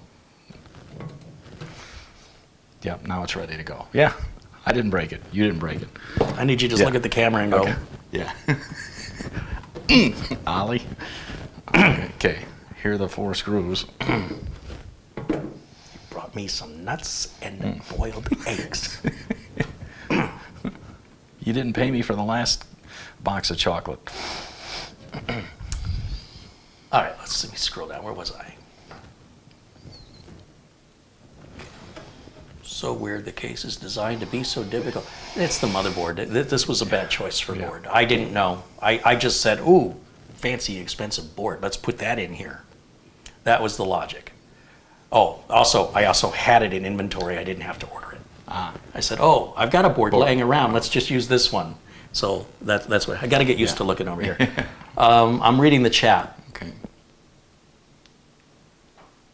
That computer is just way too big. No such thing. That's like having too much cash or too much chocolate. Oh, someone calls it a slotted driver. So remember I said it's got a bunch of different names. Flathead driver, flat blade, slotted driver. I forgot slotted. The flathead. Give me the flathead. Yeah. Or straight. Yeah, give me the straight screwdriver. I always called it straight edge. Yeah. But I think it's just me that calls it that. Let's take a look here. Catching up as quickly as I can, scrolling quickly, looking for anything that catches my eye. Ron Sprague says, Kerry, it was good seeing you again on Saturday. Ron, remember all those hard drives I had, hard disk drives? Mm-hmm. Ron bought a big batch of those hard drives from me a couple years ago. Yep.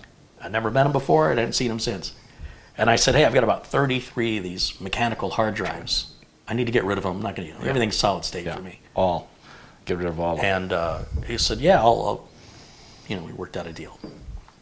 And he came over and he picked them up, and it was a heavy box of hard drives, let me tell you. And he got a really good deal. Okay. And I turned those drives I wasn't using into some cash I could be using. Mm-hmm.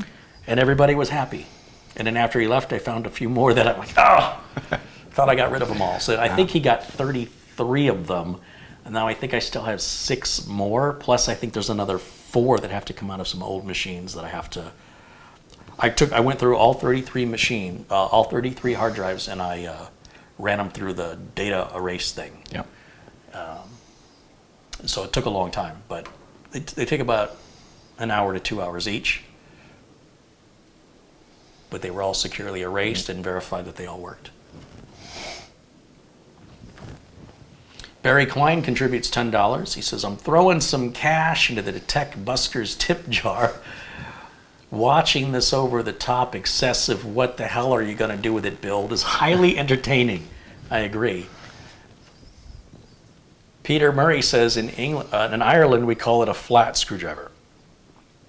But they also say when the batteries go dead, that they go flat. Yeah.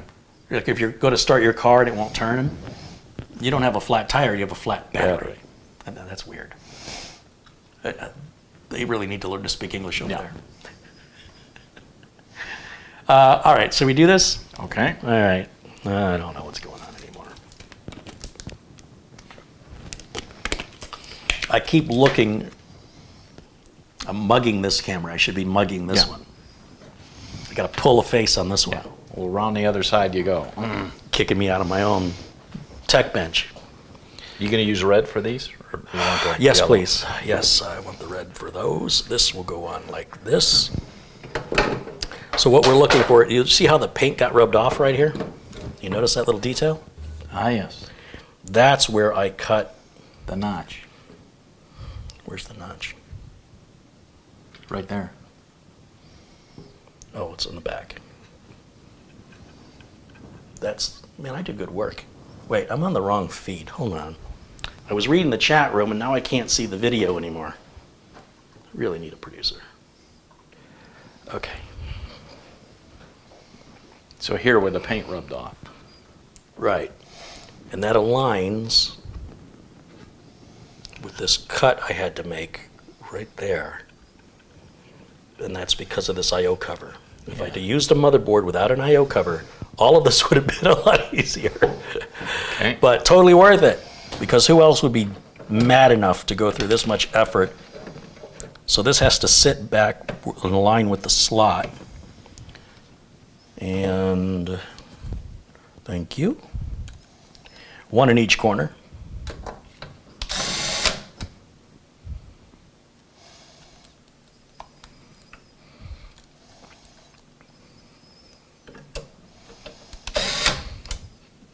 This system all by itself is something that would be worth boasting about.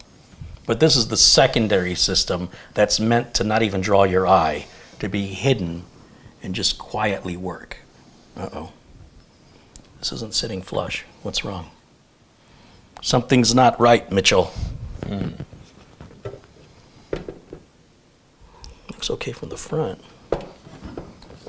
Hold on, I gotta take this back out. Something's not right.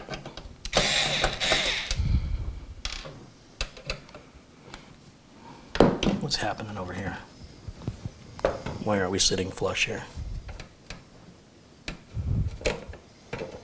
Is it just that this is warped? That may be what it is. Go ahead and hold that for me if you would. I'm going to get the screw into this opposite corner. Yeah, you see how you're lifting that? Yep. And it's fixing it, so. Thank you. Now these screws I'm not going to take any further than where the electric driver stops. Perfect. So this now looks,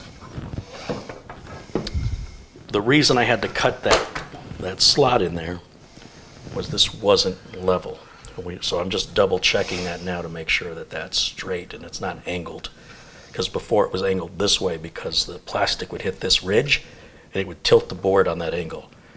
And we're going to use built-in video on this board. We're not going to put a graphics card in it, although we could. There is room to add it if the madman who buys this wants to do that. He absolutely could.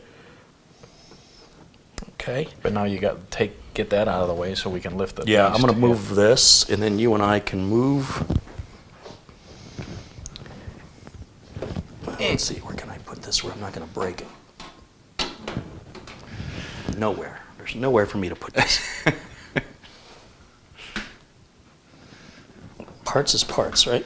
Yeah. Hey, I came up with an idea. As we get ready to lift that. Ooh! Okay, all right. I'm ready. You okay? Yeah. Can you still feel your legs? Don't trip on the boxes. All right. I would never. Yeah, okay. All right. Get that out of the way. We'll be back in a second, chat. Where did I grip? Yeah, I gripped it. We went one on the top, one on the bottom. Wait a minute. Look at what I'm doing. Look at me. Yeah, one on the bottom. You're doing it the opposite of me. I'm going on the bottom on my. Okay. Let me bend. Are you ready? On 3. 1, 2, 3. That's all right. Set I. A little lighter without the board in it. A little bit. A little lighter when you got the light end. Yeah, so we want to pivot it around. Yeah, let's bring it this way. Okay, more. Whose idea was this? Yeah. Was this my idea or was this your idea? Yeah. I think this was your idea. I got to blame somebody. Okay. Not me, though. I'm the victim. Now, can you finesse that board? Finesse again. I'm going to finesse the heck out of that thing. We're playing You Bet Your Life. Say the secret word. You bet your motherboard. Yeah, your motherboard. Ooh, it's kind of heavy. Huh? Do curls with this. Welcome to the gun show. That's right. Not those guns. Sun's out, guns out. Okay. What was in my Cheerios this morning, huh? Don't ask. Frosted Flakes. All right. Let's see. We want to run that cable now before I regret it later. So I'll regret it now. And then this was the power.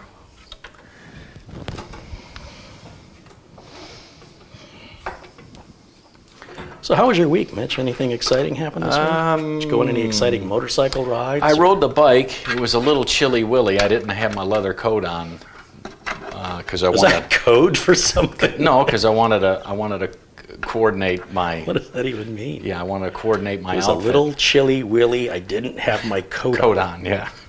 We're still talking about riding the motorcycle. Yeah. Okay. Yeah. So I did that.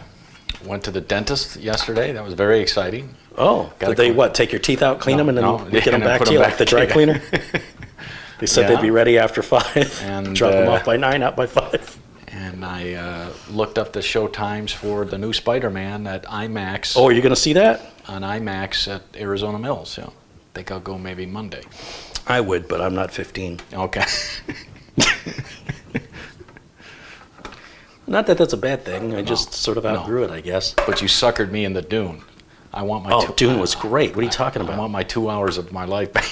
All right. Will you take credit? Yeah. I'll write you a check. It was more than 2 hours, too. Come on now. You didn't like Dune? I did on IMAX. Great. Because otherwise we visuals, wouldn't yeah. be friends anymore. Yeah, great visuals, great sound. Great visuals, great sound. What about the story, Mitch? The story.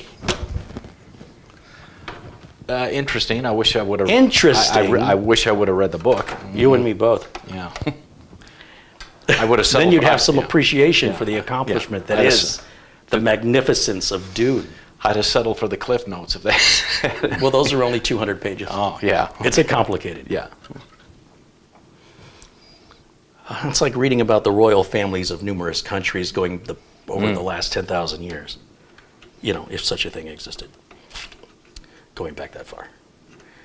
But I will see part 2 if and when it comes out. Well, you have to now. Yeah. You can't watch part No. 1. Like, I didn't watch any of the new Spider-Man movies because they're just, like, how many times are we going to watch Peter Parker become Spider-Man? This is what, the 3rd or 4th time we've done a origin story? Like, okay, we've been there. This one, admittedly, it does kind of look good. I'll reluctantly say it kind of looks good. I'll give you the full review next week. And people say I look like Doc Ock. Do you think I look like Doc Ock? Not even close. Yeah. I don't know why they don't say I look like, Yeah. you know, someone. He's much taller, but anyway. Yeah. Okay. Height jokes. All right. I'm trying to think of something funny and nothing's happening. Don't strain yourself. All right. Yeah. So that'll slip right in now with the shroud. Yeah, it should go in a lot easier than it came out yeah. with this piece out. Yeah. We must have taken this out before. Yeah. We must have. Yeah. I can't see any other way. So the trick to this now, if the camera comes over here, you'll see we have these little indentations in the metal. And those are going to go into little holes in the case. Okay. And they're two places. They're here, and they're against this back area here. So the trick is to get it to align into those holes on both the bottom and the back at the same time. So we're going to push it back and push it down and then slide it, and it should lock in. Hey, did I just literally do that on the first try? Mm-hmm. No. No, I can feel, look, cameraman. Okay. See, it's not in. So we'll push it back. It should just push straight back. Should. There we go. And let me align this better this time. Push it straight down and back. It requires, what's that word? Begins with an F? And ends with Finesse. Finesse. No, I missed it again. Yep. Is that a song by Genesis? Yeah. Need some light? You missed it again. Aziz. Yeah. I don't think it's light I need. What I need is, oh. Yeah, I had to push that in.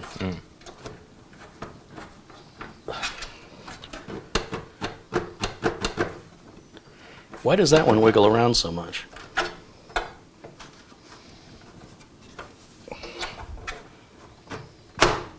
Okay, did I get it that time? Yes, I did. I'll tell you what, I've seen people build their own computers and they don't check their fitment. And it doesn't really hurt anything, right? It just doesn't, it's not right and it bothers my OCD. And if you're not going to do it right, don't do it. That's all I'm saying. And how was that shroud locked in with those two thumb screws? Yeah, so the shroud has a thumb screw that goes in this way and one that comes in from the cable management that's side. right, yeah. And then we have two computer case screws that are going to go, there's a hole here and a hole there that will line up the case and it will lock this piece in. And we don't have to do those in any specific order. Okay. But I just wanted to go ahead and put the power cable back onto this motherboard right there. This will be used for our graphics card, our 3090, that's going to go there. And yeah, I guess the thumb screws, Or put this back. we'll put one thumb screw in here.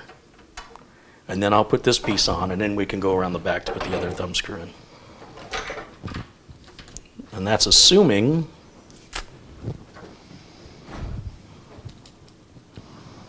that it's aligned. It does not appear aligned for some reason. It fit well, but there still is some play in it. So I may have to just finesse. Ding, ding, ding, ding. How many times? It's awfully tight. It doesn't feel like it should be that tight. Yeah, I guess it's all right. The screwdriver doesn't have a lot of torque, so it's not going to drive the screw in there if it's on an angle in such a way that it would cross thread. That's why I keep it on 3 on the torque setting so I don't damage anything. So there's little teeth on here. See these teeth? There's 2 teeth.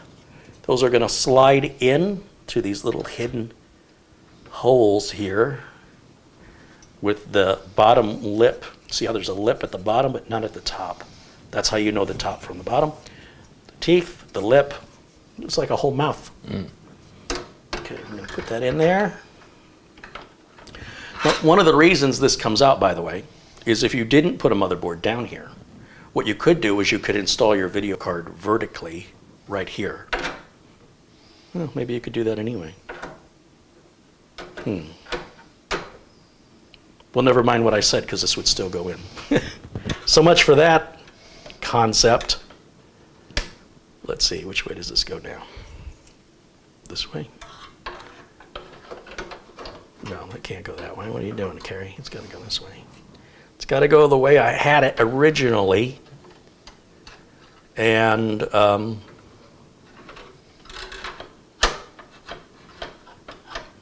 what's my deal?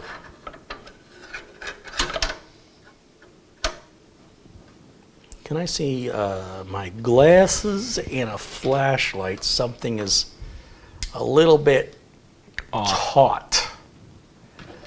It's a tight fit here.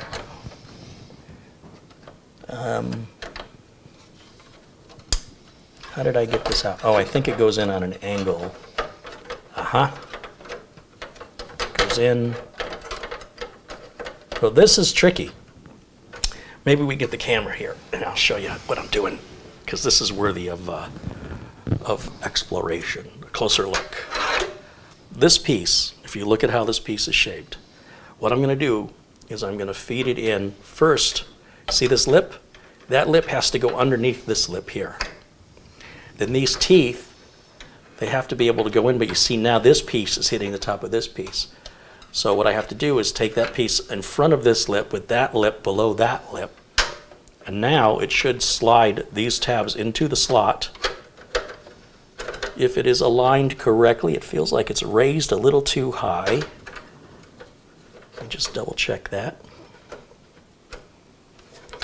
It may be that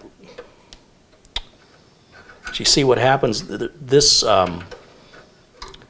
edge right here can't go underneath this bar, or it pushes the whole thing too far back, I think. Yeah. There are holes here. I don't know if the camera can pick that up. We're not trying to get into these holes. We're trying to get into the thinner holes. So this is kind of complicated for what it is.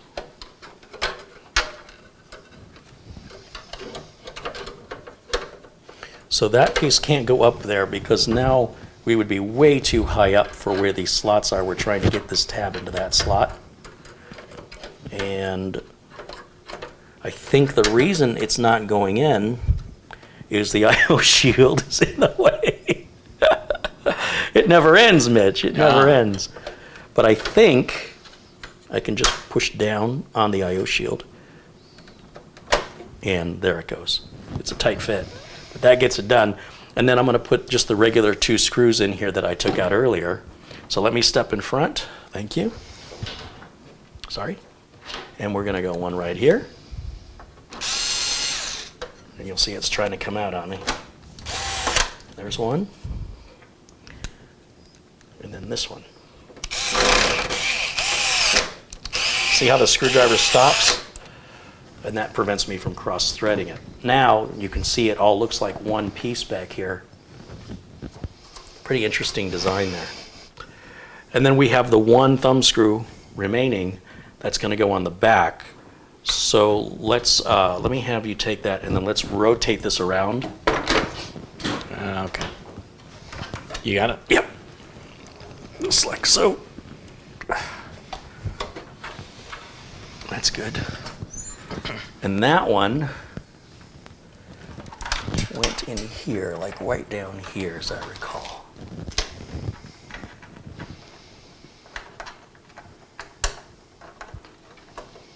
So what you'll have to do, and this would be pretty common, is the metal of the shroud is pretty thin, and you can move it left and right. You can get that to align with your hands as you're turning the screw. And can I see the red driver, please? He was already ready.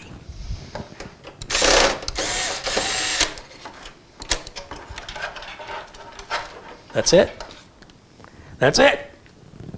Okay, so the last thing we have to do is hook up the fans, however they're going to hook up, which has me quite baffled. And what I was trying to look at was, first of all, what is this? This says fans on one side, RGB on the other. Okay, and then where does this go? Oh, this is USB. Okay. Okay, so the USB then would plug into this USB here, right?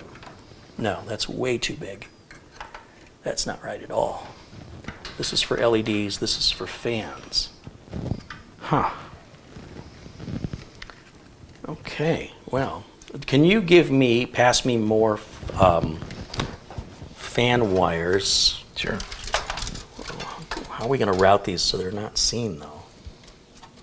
Should we route them through here, or should we route them up through here? I'm so confused.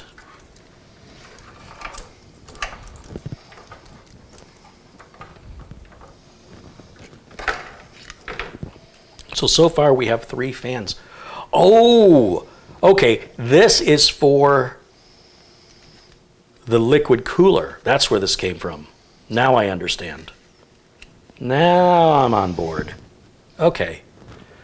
So it's only got room for 3 more, but we have to hook up 10 fans, but we only have 3 connectors to do it.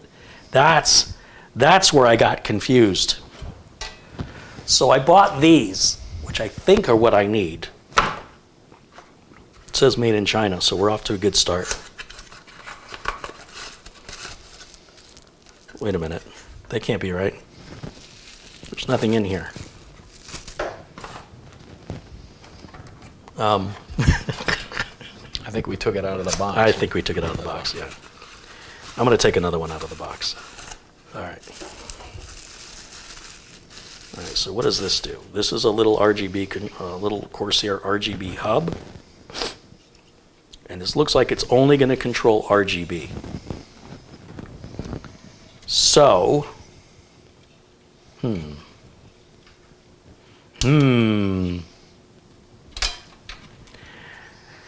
All right, I want you to picture this. We need 10 fans hooked in, so we need 2 of these if they're 6 each. Then this one controls the power and the RGB to the liquid cooler, and then this one is your Master Commander Pro, and everything plugs into this one so that they all blink the same. Otherwise, this one's blinking one way, this one's blinking another way, that one's blinking another way. So these all have to chain together. I was hopeful that Corsair would have made this thing giant. You just plugged, had one unit that you would plug everything into. And what all this is giving us is fan headers. It's not giving us RGB, right? It's just giving us fan. And then here it says LED out. Okay, so we'd have to run a cable that would be LED out into this somehow, some way, somehow. And then we've got a USB cable, which I would think would plug into the Commander, but it doesn't. It's a different header. Even though it says USB here, this is a standard USB 2 header. I don't know what this is. And this one also doesn't seem to have a USB. So I don't understand how we're going to control this. And this might not even be the right part to do it. And then somewhere when this is all done, all this has to get mounted up and cable managed to look pretty. And this is the fun you have with RGB. You have to deal with, is our battery running low? Oh, a cameraman needs a break? All right, now. Kids these days. They don't work the way we used to work. In the mine shaft down at the mill. Yeah. Pay the mill owner to let us work there. I used to have to get up a half an hour before I went to bed. You try telling kids today that, and they won't believe you. All right, I'll tell you what. We'll go back to camera 1. Those cameras do get heavy after a while. Camera 1, where are you? Okay, camera 1 is on. Thank you, cameraman.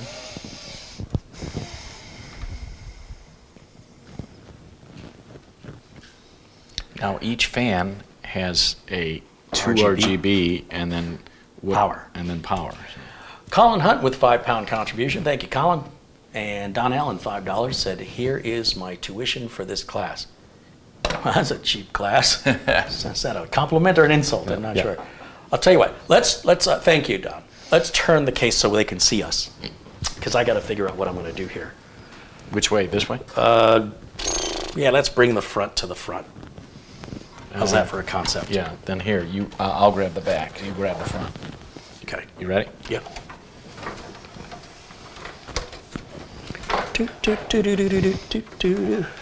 Let's move it all the way to the edge of the table so they can see us. Okay, good. Good. All right. So I'll tell you what, I don't need to go to the gym today. Yeah. Or ever. So we need 2 of these. Yes, there should be 2 of them. There's one. Yeah, here's the second one. Okay. And then they need to connect together. They need to be connected to a master controller to keep them all synchronized. They can run independently. Okay. But this is a hub. I mean, it's intended to extend, and that's why there's a cable here. Yeah. But they didn't come with any cable, and the commander doesn't come with a cable. So let me just take a look in the chat, because somebody in the chat might know what we're doing. Thank you. Whew. What a day. What a day. It's Friday. Chris Garrett with $10 contribution said, Kerry, I was reading the Dell forums, and it seems people buying Dell desktops are having delays. I suggested they cancel their order, watch your videos, and build their own. Dell just loves me now. Yeah, I mean, you can say that, but most people aren't going to do it. You know, that's their own loss if they don't, but I don't think Dell cares. Dell sells hundreds of millions of computers a year, so they miss a few sales. But I appreciate the thought. Barry Klein with a $10 contribution said, I'm going to, oh, that's the one I read already, the Tech Buskers tip jar. Robert Kachna from Slovenia contributes €5. Hello, Kerry and Mitch, he says. Take the Coke on me. I should, but I'm having Gatorade right now, but can I have a Gatorade instead?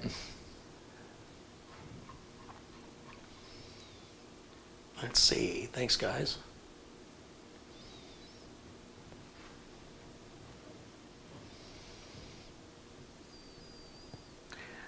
AJ says the 24-pin power cable should be black in this build. Which one? Oh, well, it's got black sleeving on it. It's just the end of it that's got colors. I didn't even think about that. That's going to the small form factor power supply.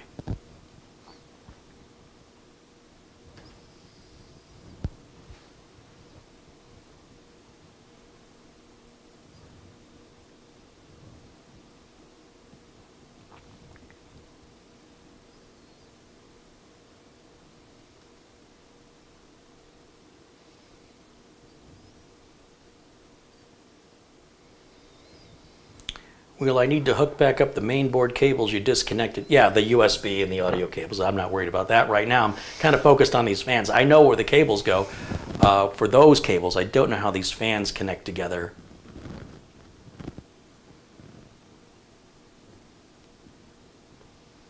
I'm reading back through comments right now.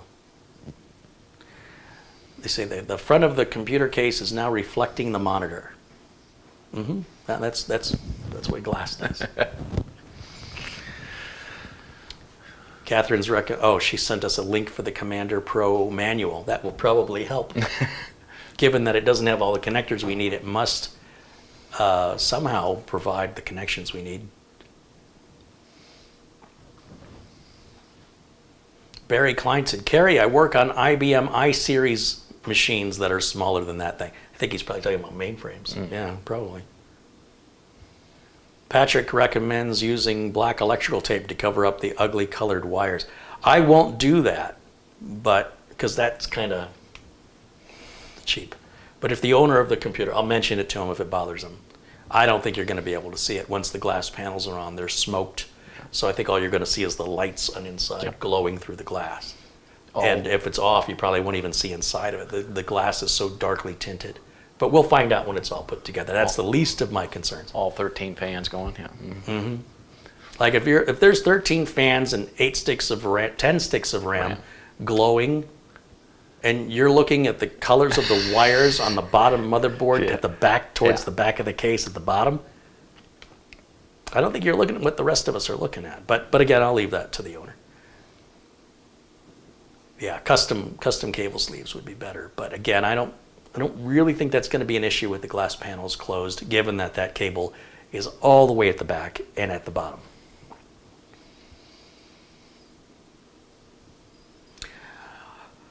George or Jorge Roa says, are you guys streaming next Friday? That's what? Is that 24th? That's Christmas Eve, yeah? Well, and then also, that means Friday is New Year's Eve, because they're 7 days apart. Following, yeah. Are we streaming then? I think we are. You're not going out of town, are you? No. Yeah. I got a ugly Christmas sweater. Do you? I can turn the heat up. Okay. I can be an ugly Christmas sweater. Okay, yeah. See, because I would be sweating. Right. Yeah. Let's see. Yeah, we will be broadcasting Friday. I missed Planet Cryos' contribution. With plenty, oh, I did. With plenty of eggnog. All right, no. You can have mine. It's Okay. Planet Cryos with a $40 contribution. He says, hello from Editing Studio One. You know, Planet Cryos, we did a video of that last Noctua cooler install where Noctua changed the technique of how it installs. And we must have done that at the end of October. I was trying to find it because I would love to see an edit of the change in the Noctua cooler, because Noctua didn't change the marketing, they didn't change the the Amazon product page. Nothing indicated there's not like a revision B. I had no idea that they changed the mounting technique of the cooler, and it's terrible now. And if we can go back and find that and make a quick tip out of it, or even an installation, because I did install it and complained the whole time, I think that'd be a good edit if you're up for the task. Something to do over Christmas vacation. What I did during Christmas vacation.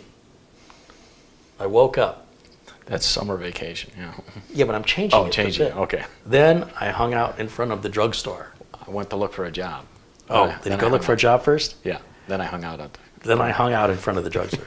Day 2 of my winter vacation. I woke up. Then I went downtown to hang out in front of the drugstore. No, to look for a job. Then I hung out. It's been a long time. Yeah. That's an old Cheech and Chong album, comedy album. Bob Thompson said, this is a fun build. Congrats to the person doing live filming. Love the detail filming. Fun to see you challenged. Is he calling me challenged? Thank you. No, I like to be challenged. Not always, but it certainly takes away from the mundane, the boring stuff. Like all those computers I got out this week and last week, which is why there haven't been any videos. There's that end of year rush. My business always gets super busy every single December. I have customers contact me that haven't contacted me in over a year. Suddenly now they're reaching out. I'm like, okay, what can I do for you? And then, 4 hours later, I'm off the phone and trying to figure out where I was before they called. But anyway, the work I was doing was pretty mundane, everyday stuff. And I needed to get it out, and I didn't have time to film it. And I'm glad to say everybody got their computers shipped. I shipped the last one on Wednesday, and I will not ship any more unless it's an emergency. My goal is to not ship any more computers until after the new year, because it's just crazy. But now I have a lot of other work to do besides shipping computers, like finishing up the big beast here. Martin says hello from Holland. Welcome in, Martin. Ronald says a Flint Coney dog or a Detroit Coney dog. Seriously, it's always going to be a Detroit Coney dog. Come on now. Michael Dane says, how much did Santa's sleigh cost? He was on the house. Oh, you want corny jokes? Then I better step around here. Ron says you can build 12 8-year builds for the price of this one. Yeah, that's absolutely true. Good on the math. Now, my friends, it's time for corny joke of the day. Oh, let me think. Okay. You came up here and did that? You weren't even ready? I'm ready, yeah. Here we go. What do you call the restaurant that only serves cabbage? What do you call a restaurant that only serves cabbage? A gas station. Did you hear about the restaurant on the moon? No. Yeah, it's great food, but bad atmosphere. No atmosphere.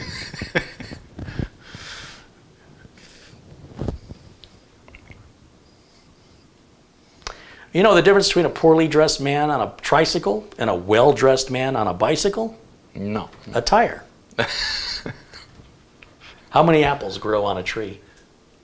3. Mm-hmm. You're supposed to go, I don't know. How many apples grow on a tree? Thank you. All of them. Yeah. Okay. Break's over. All right, back to work.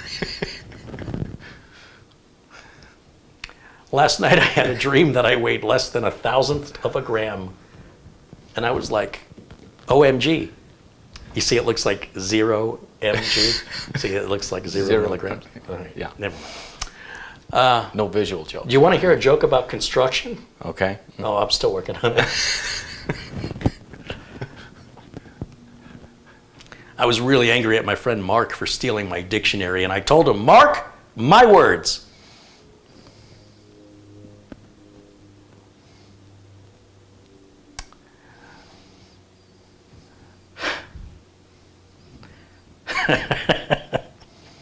Do you know the last thing my grandfather said to me? Hold on. Yeah. I'm cracking. Okay. End scene. Do you know the last thing my grandfather said to me before he kicked the bucket? No. He said, grandson, watch how far I can kick this bucket. Wow. Alrighty then. Yeah, I'm getting a little loopy because that's hilarious. Yeah. All right, enough of that nonsense. Michael Dane says, what kind of motorcycle does Santa ride? It's a Harley Davidson. Ah.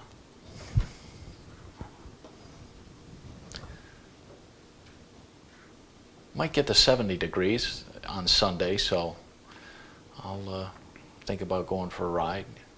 Still a little chilly when you're driving, so I'll put on my black leather coat. My motorcycle boots look very tough.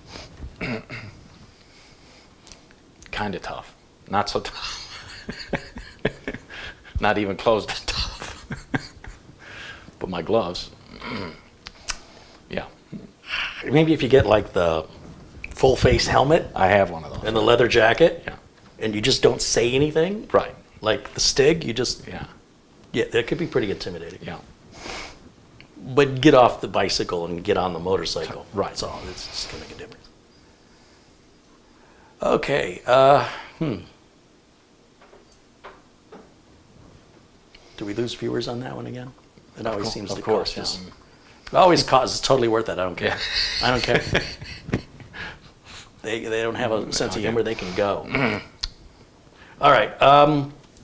Commander Pro documentation. I was going to look at that. Catherine Anna Hauserman posted a link to the Commander Pro documentation here. Let's take a Little look-see here. yeah. Oh, it's going to kick me out of YouTube to visit that link.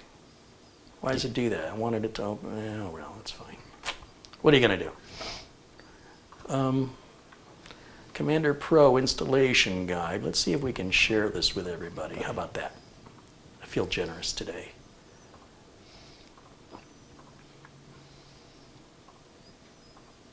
There it is. Okay. Commander Pro. Great. Can we get to the instructions now? I don't care about any of this. You can't read Locate an area to mount the Commander Pro. Connect any 3 or 4 pins you want into the 4-pin headers. I got that part already. Optional. Connect the individually adjustable RGB LED strips sold separately to the 3-pin. I don't want to do that. I should be able to plug something else in here besides LED strips. Connect your link hardware such as the Lighting Node Pro. Uh-oh. I didn't order a Lighting Node Pro. I ordered an RGB hub. Connect your link hardware such as the Lighting Node Pro, sold as an individual, a 9-pin USB 2.0. That's what I need. I don't have that. Onto the Commander Pro. Ensure that these devices are properly powered. See device manual. Aren't we looking at the manual now? Yeah. So the manual tells us to look at the other manual. Is this tech support? Plug the USB cable from the Commander Pro into an available. Yeah, I got that. So the question is, what is a Lighting Node Pro? That's what I got to figure out. So what I'm going to do is we'll open another window. You got the keyboard there? Can you type in Amazon there for me? Now? Yeah, please. And hit enter? Yeah. And then right here, type in Lighting Node Pro. Lighting, I-N. Yeah. Node. Yeah, it's right here. I got it. Okay. Oh, it's pricey. Of course it's pricey. It's a $10,000 computer. And you need that. You must have that. Unfortunately. Fortunately or unfortunately. Let's share the screen again. Okay.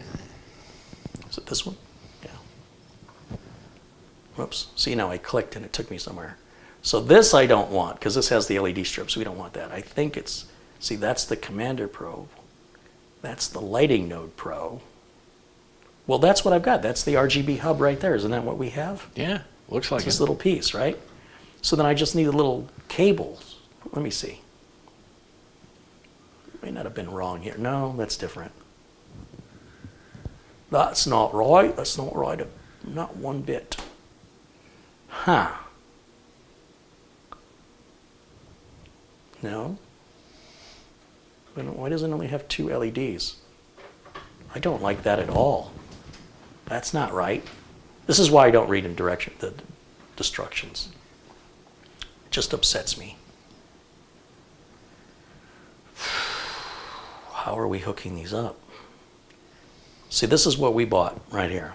RGB LED fan hub. I would think that this is what we needed. And they're cheap. They're only 13 bucks, so it's not like a big deal if I don't need them. There's some piece we're missing here. And I don't know what it is.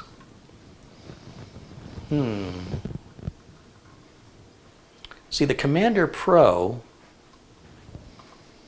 says it's a RGB and fan controller, but you'll see it has no, it only allows for the plug-in of the power for the fans. It doesn't give us any RGB plug-in for the fans. So that's, I thought this was supposed to do it all. Right. So it's got the LED going out, but this is for a lighting strip, not for the fans. The fans have to have a separate connector for RGB, and this doesn't support it. This is USB on this side, temperature sensors on this side, fan power for up to 6 fans, and we've got 13 fans. Well, we got 10 we have to hook up. Yep. Well, technically we got 13, really. We don't have the right parts for this, and I don't know what the part is, and the instructions aren't telling us. They're just telling us to plug in light strips. I want to hook up fans, not light strips.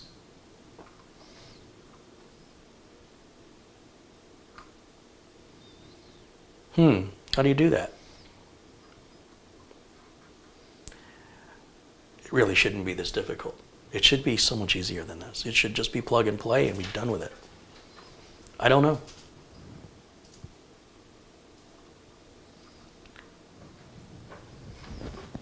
You stumped? I don't believe it.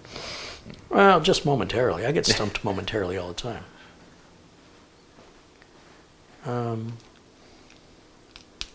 You can email Corsair for the connector to link the RGB hub and the Commander Node Pro. You think I could just go on Amazon and buy it? There is a Carborundum says there is a video on YouTube that may help you when you search for Corsair Lighting Node Pro, but I don't want the Lighting Node Pro. Catherine's posting a link to, it looks like a catalog from Corsair. Patrick Rousseau suggests I contact Corsair's customer support just to hook up RGB. Should not have to make a phone call to support. That's ridiculous.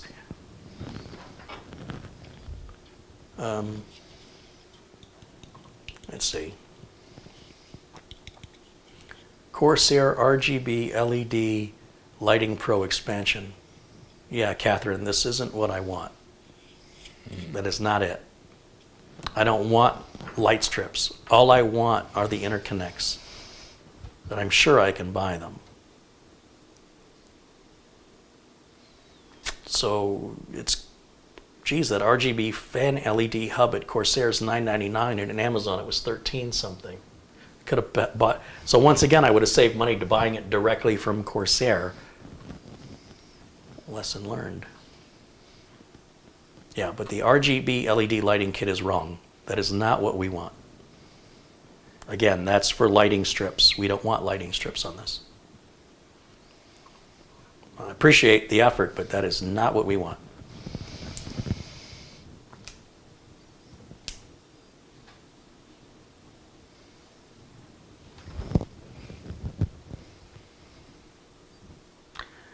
You know, it'd be nice if the fans could daisy chain into each other. That would clean up the cable management a lot. Plug one fan into the next, and then the last connector would go out to like a Commander Pro to control the RGB. That's generally the way like ARGB works.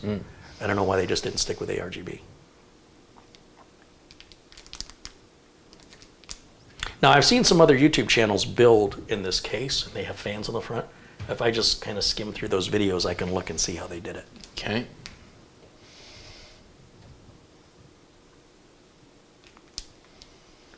Well, we might be ending a little early today. Oh, Planet Cryos contributes $10 and provides us a link. Let's take a look at what he wants us to see. Commander Core RGB and PWM fan controller. That's what we want. That's exactly it right there. Is it? Yeah, he nailed it. Okay. Yep. Yeah, so this allows, here, let me share this with everybody. There it is. So this allows Okay. the RGB connectors up here and the the power fan connectors down down here. there. Gotcha. And there's 6 of them, so I need 2 of these, not those RGB hubs. But then can I you need- daisy chain them together somehow? Or Well, no? you see there's 2 cables here. This one Okay. is power, Yeah. and this one right here, I think would, that looks like it's USB. That's a temperature. How do you hook 2 of these together? This says EXT. What does EXT mean?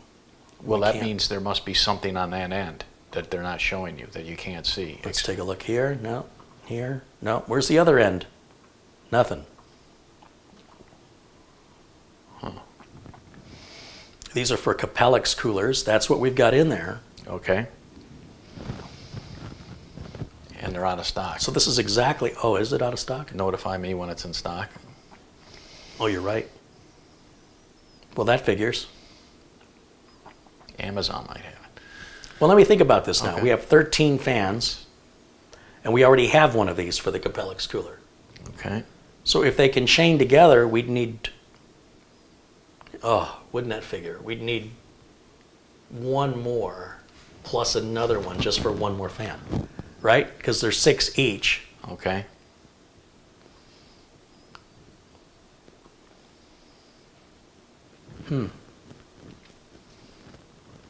This may not be the part. This looks like it's going to plug into USB. This isn't right. Sorry, Planet Crafts, this isn't the part. It should plug into the Commander Pro with a larger connector here. Huh. Well, they certainly made this more complicated than they should have. Planet Cryo says, I just did a build with 7 fans and it's all controlled with IQ4 software. Even with 2 controllers, no need to change them. Yeah, but I'd like to chain the controllers together rather than consume. We only have 2 USB ports on the board, right? There's 2 USB 2s. And the Commander Pro, the whole point of the Commander Pro, as I understand it, is to command, to be the pro commander of all your fans in RGB, to master hub to all of that. And yet, it's very limited in its connectors. So I'm going to have to do a little research on this. I appreciate the contribution and the suggestions, but it's just not right. Reg wants to know, do I have the RGB hub from Corsair? Yes, I have 2 of those. Right here. You need the double-sided connector that has the same heads as the RGB cable heads on the fan to link your RGB hubs to the commander. That's what I thought. I just need the cables. That's what I said. Isn't that what I said? Yeah. I just don't know what those cables are called, but it'll take some research for me to look it up. It's difficult to try and do that while talking to 450 people in a live chat room. But thank you. So, Stan Haristov says, just daisy chain the fans themselves with a hub and use the one commander. There's no way to daisy chain them. As they are, they all have the same connector. You'd have to have the opposite connector and then another one. There'd be like a T, go in and out to daisy chain.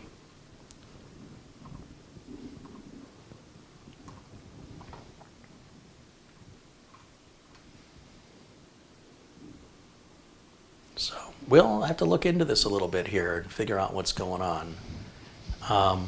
I would think that the 2 LED outputs on the Commander Pro would just need a cable that would go from that into the RGB hub here. And then all our RGB connectors would go here and here, which is why I ordered these. But they don't give us fan power connectors. And then the fan power connectors need a power hub And we have several available on the Commander Pro, plus a few left over on the CAPELLIX cooler, but I think we're still 3 short. Messy. Corsair didn't do a very good job of making their hardware work together. If I was mixing, manufacturers together, I would totally understand this, but this should all be plug and play from Corsair, and I'm very disappointed. Catherine saying 1 Commander Pro is not enough. Well, that may be the case as well, Catherine. I think there's a couple different ways to do this, but the problem with the Commander Pro is it's not giving me the LED outs that I need for the 13 fans. So it may be that I just need another Commander Pro for the power connectors. I may not need that at all. It may be something else I can use that's just power. The 2 Commander Pro seems a little overkill, but maybe that's the way Corsair designed it in order to extract as much cash as possible from people that prioritize RGB over, the importance of the performance and the importance of the reliability and the performance of the security of the PC, and they don't prioritize the value of $1. Then that wouldn't surprise me. They make the manufacturers make a lot of money off this RGB stuff. The profit margin on hardware is razor thin. But the minute you start selling unnecessary stuff that has nothing to do with the hardware, like, performance, security, reliability, that stuff has profit margins of 60% and more. They want you to buy that stuff. That makes them very, very happy to buy aesthetic stuff, because it's like plastic surgery. You can get a real surgery that saves your life, oftentimes for less money than what elective plastic surgery might cost. I'm not talking about necessary plastic. I'm talking about elective plastic surgery. Vanity could cost way more than surgery that you actually have to save your life. Not to be confused, sometimes plastic surgery is necessary to save your life. I'm already anticipating the comments on that. All right. 13 Corsair RGB fans, 17 RGB connectors. No. 13 Corsair fans, 13 Corsair RGB fans, and 13 RGB connectors. That's what we should have. Engineer says it's really annoying when doing research on Corsair's RGB system this week. I was shocked to see they use connectors that are borderline proprietary, and they don't sell those cables. Yeah, but somebody does. The ad for the Corsair case shows more than 10 fans in the case, only to find out it isn't doable. Well, it is doable, clearly. That's why you could put 10 fans in it. There's actually 8 fans on the front. I just have to research. It's not obvious what we need to look at all. I thought the Commander Pro. I didn't know what a Commander Pro was. I figure I'll cross that bridge when I get to it, because I already had a lot of money sunk into this. It wasn't just sitting on a pile of money going, I'll just buy a bunch of stuff now at the same time. I thought, I'll bide my time, we'll build, and when we get there, hopefully I'll have a little bit more money and I'll buy whatever I need to finish it. Now, we have finally reached that point where probably later tonight or this weekend, I'll do the research and order the parts. So maybe next Friday we can be a nice Christmas present, to have this thing lit up and working. Yeah. Assuming we can get it on time.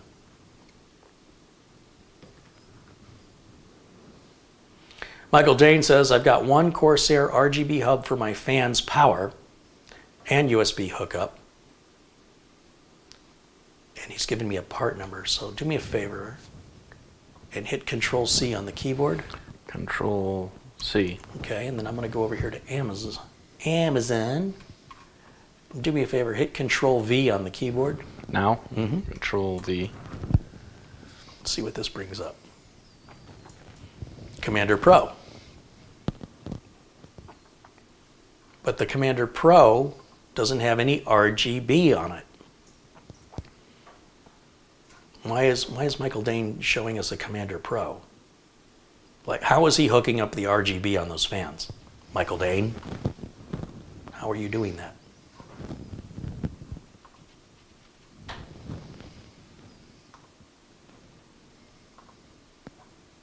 Oh, wait a minute. Commander Core XT, that one has fans and RGBs on it. RGBs?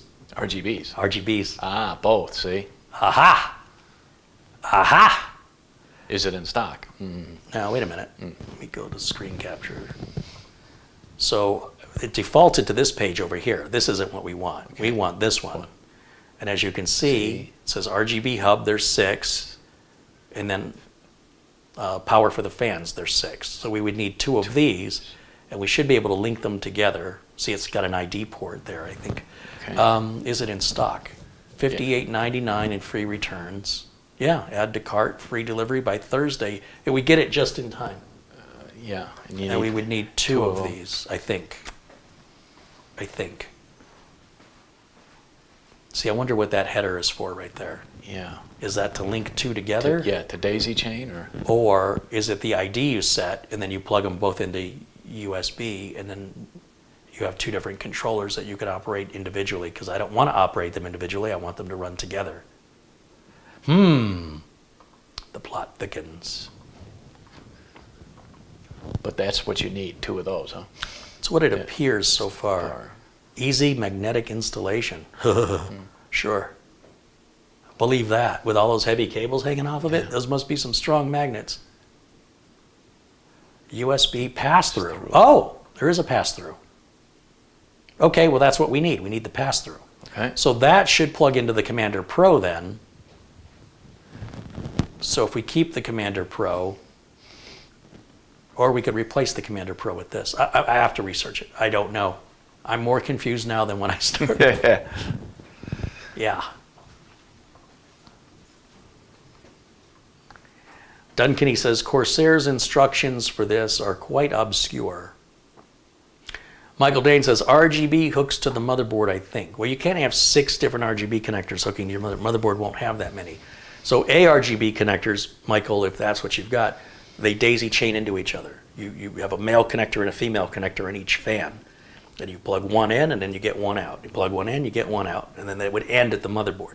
This is not ARGB, which is a standard, but there's like 2 different standards. And then on top of that, you've got companies like Corsair doing their own thing. And since this is a Corsair case that already came with the Commander Pro, I thought it had everything we needed to make it look like it does in the picture that Corsair uses to sell the case. And they're not clear on what you need.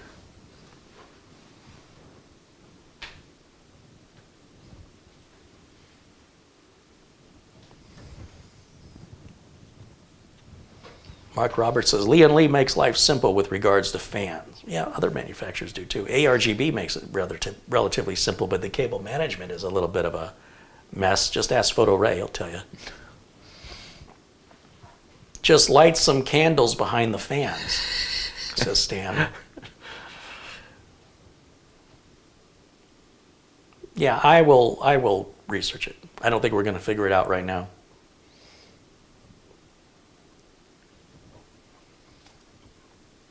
It's proprietary, but I thought it would be easy. I don't mind if it's easy and proprietary, but if it's complicated and proprietary, so you're overpaying for it, and then when they're out of stock, nobody else offers it, and they don't document it very well. It's not very clear so far. So, yeah.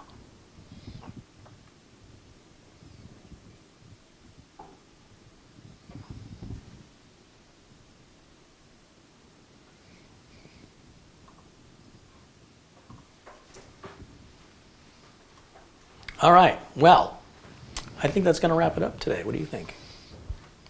Did we do enough damage today? I mean, we got something done. We got more done this week than last week. Yeah. Not that that's a high bar. I'm honest though, right? Yeah. Our feed's been good today, right? We didn't have any drop. No, I didn't see it. I didn't see it drop at all. Let's see. Well, it's not. And then, like you said, you got to work on that jaggy on the remote cam. Yeah, 0 drop frames. Yeah. We're good. Yeah, well, they sent me Hollyland, the company that makes the wireless transmitter. Check this out, Mitch. Ooh. This is like production level equipment, Hollywood level. This is called the Cosmo C1. Okay. This is big time. No fooling around here. Yeah. And they got a transmitter and receiver that look very similar to the ones we're using now.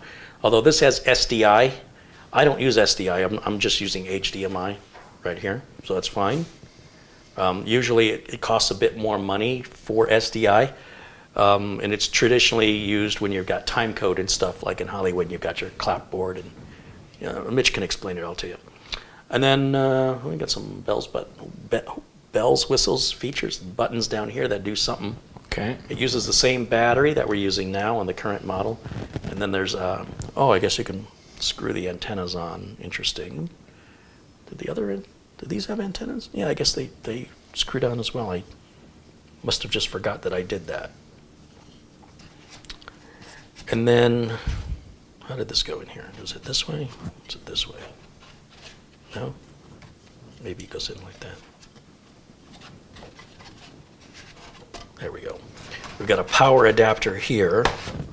Under here, what's under here? Antennas. Oh yeah, the antennas, that makes sense. And Another one. yeah.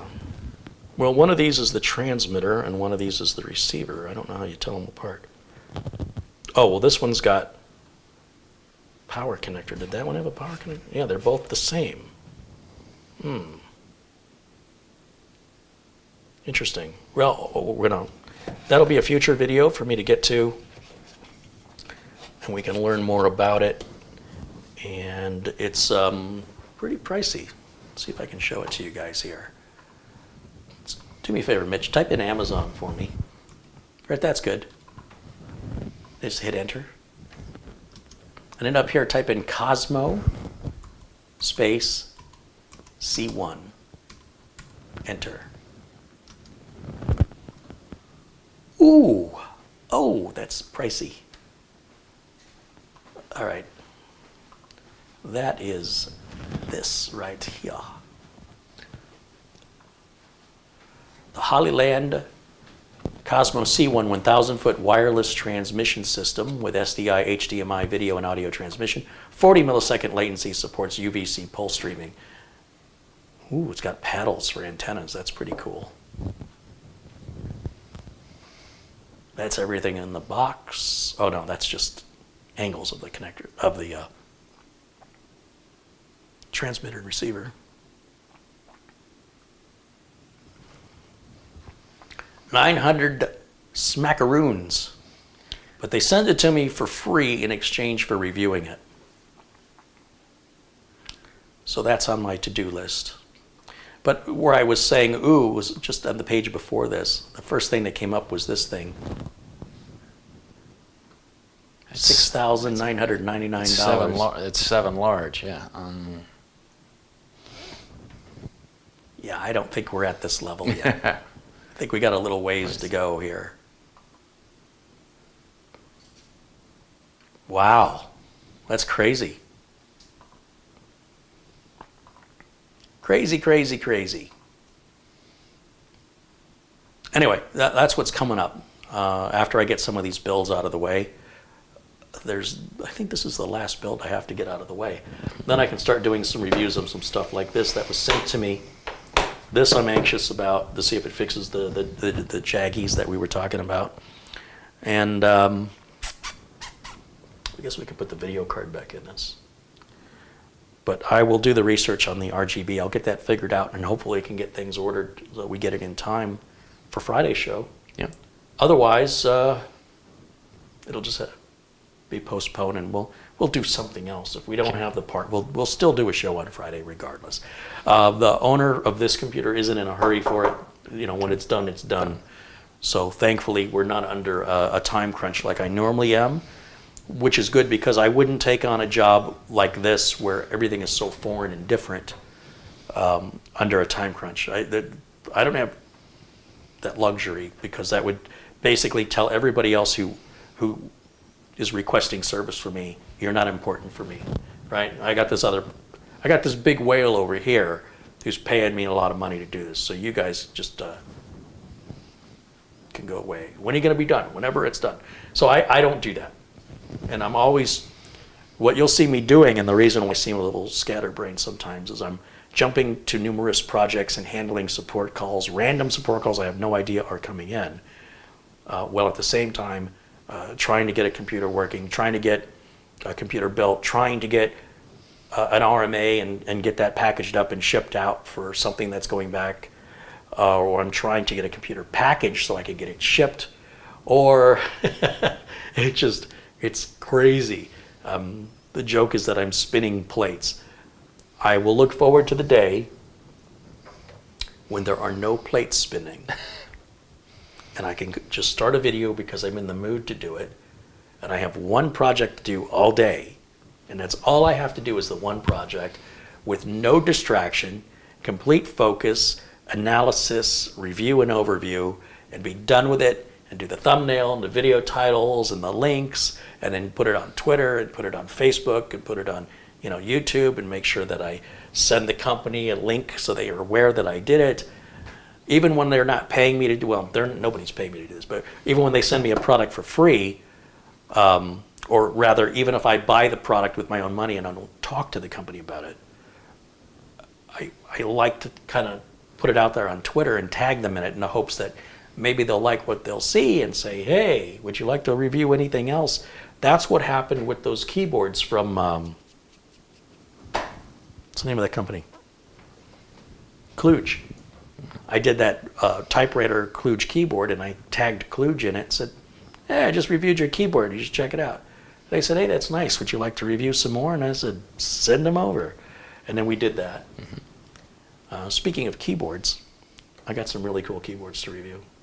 I got these keyboards. They look like typewriters, and they're designed to hold a tablet or a smartphone to work Bluetooth, or you can use a USB cable and use it on your PC. So that's also in the stack of things. Yeah, coming up, and they're pretty cool. Carrie showed me photos. I haven't taken them out of the box yet. I want to keep it a genuine experience, so we don't know that they look cool. I will tell you something. I'm going to show you one of these. I'm going to give you a little teaser. Okay. And the reason for this is the box it's in weighs like 20 pounds. So it was a $183 keyboard. And you think, well, that's awfully pricey. But then you pick it up and you're like, oh, that's the heaviest keyboard. Now, having a good plank, that's what we call them, Mitch. Okay. It's a good plank. You see this? Feel the weight on that. Whoa. Yeah. Here, check this out. All right. You see this? It's got like faux leather behind it. I think it's an artisan keyboard. Okay, don't hold this with one hand. It'll break your wrist. Oh, yeah. You can't make that face. You're not that good of an actor. Yeah. I'll show you the gun show. Oh, I thought you were going to hit me over the head with it. Yeah. This thing is, I think it was $183. And I thought, I want to check it out. This vintage typewriter, Bluetooth, USB, backlit mechanical keyboard.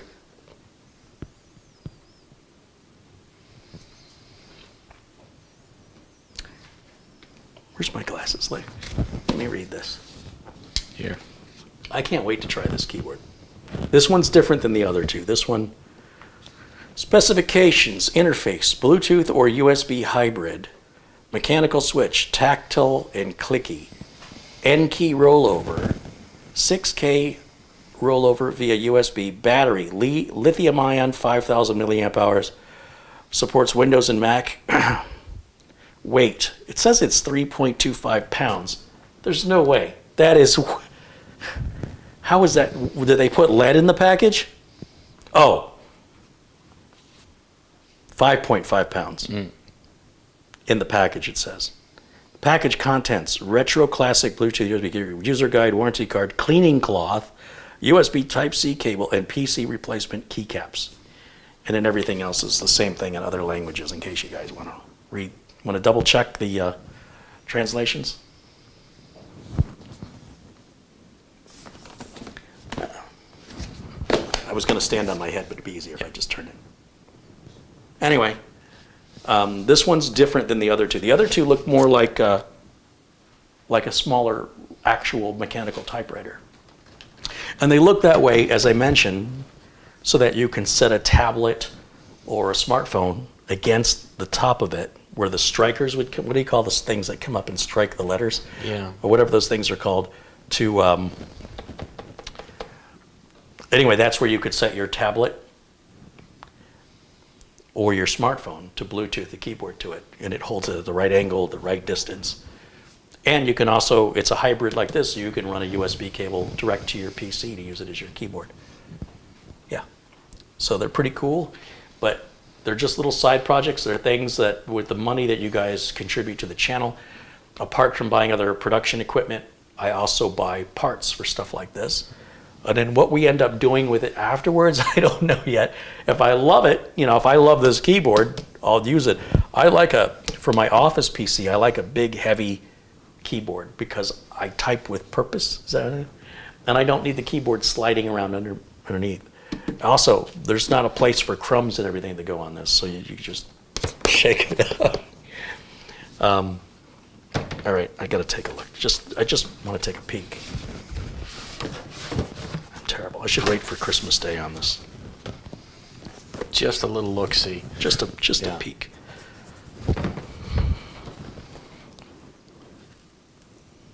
What? Are you kidding me?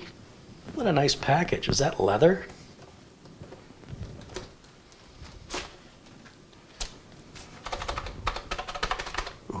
Ooh.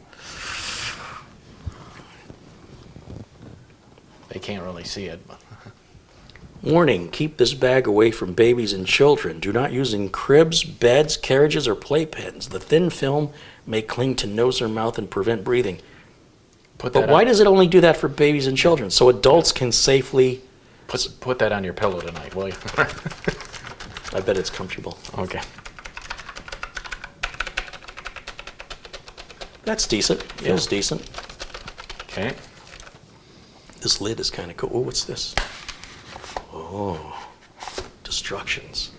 All right, I'm gonna just, sorry, I took this too far. I went too far.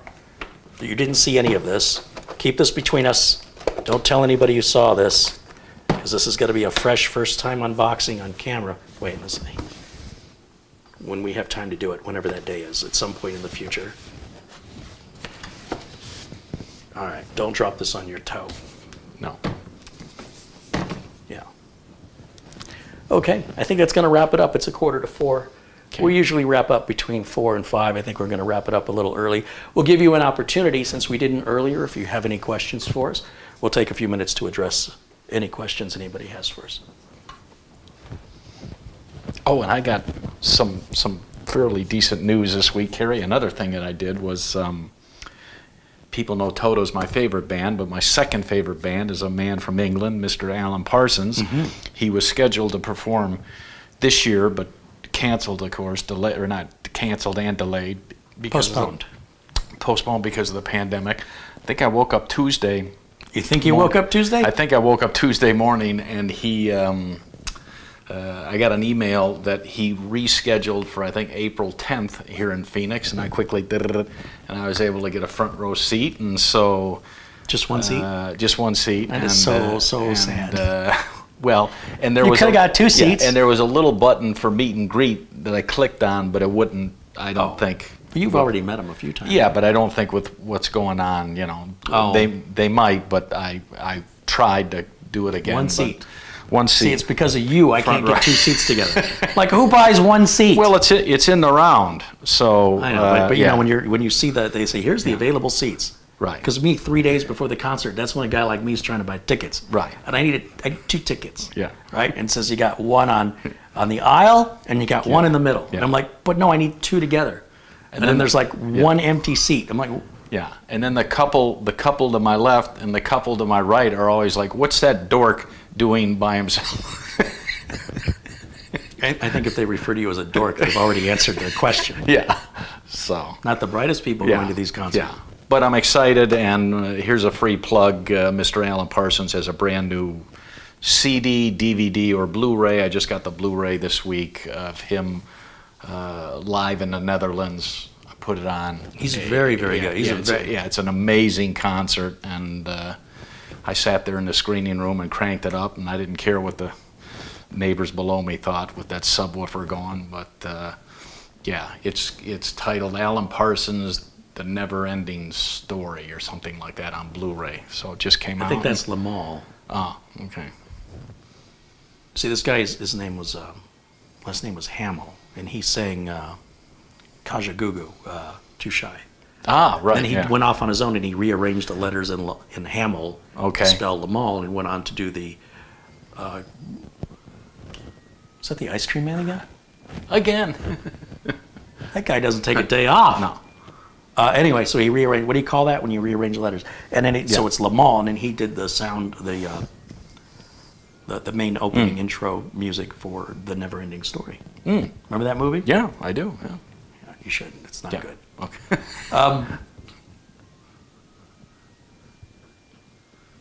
I'm just listening to the music. It's very catchy. Yeah, yeah. He doesn't care the subwoofers and what the neighbors think.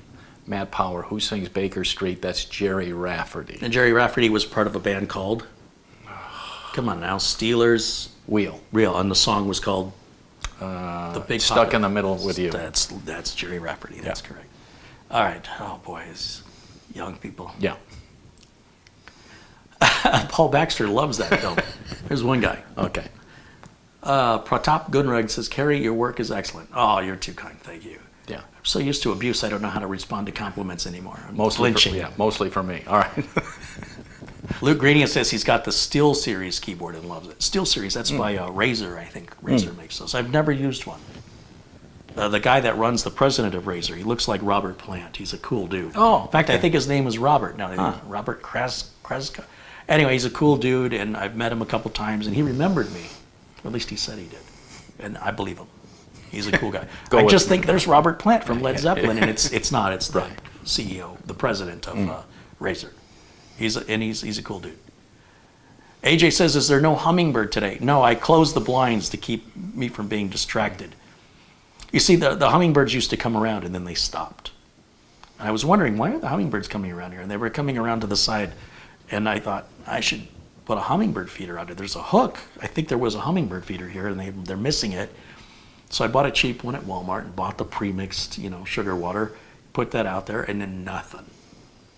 And all of a sudden, we were live the other day, and I had the blinds open, and out of the corner of my eye, something buzzed. And there was a hummingbird. And I had to take them, and I go, stop, everything. There's a hummingbird. And you want to know, chat, the most beautiful thing, talking about hummingbirds, is because it's cooler at night and they don't really like the cold. What I did was I got a heating pad and I plugged it in and I set it on a table and I set it on low, and the hummingbirds actually fell asleep on the heating pad.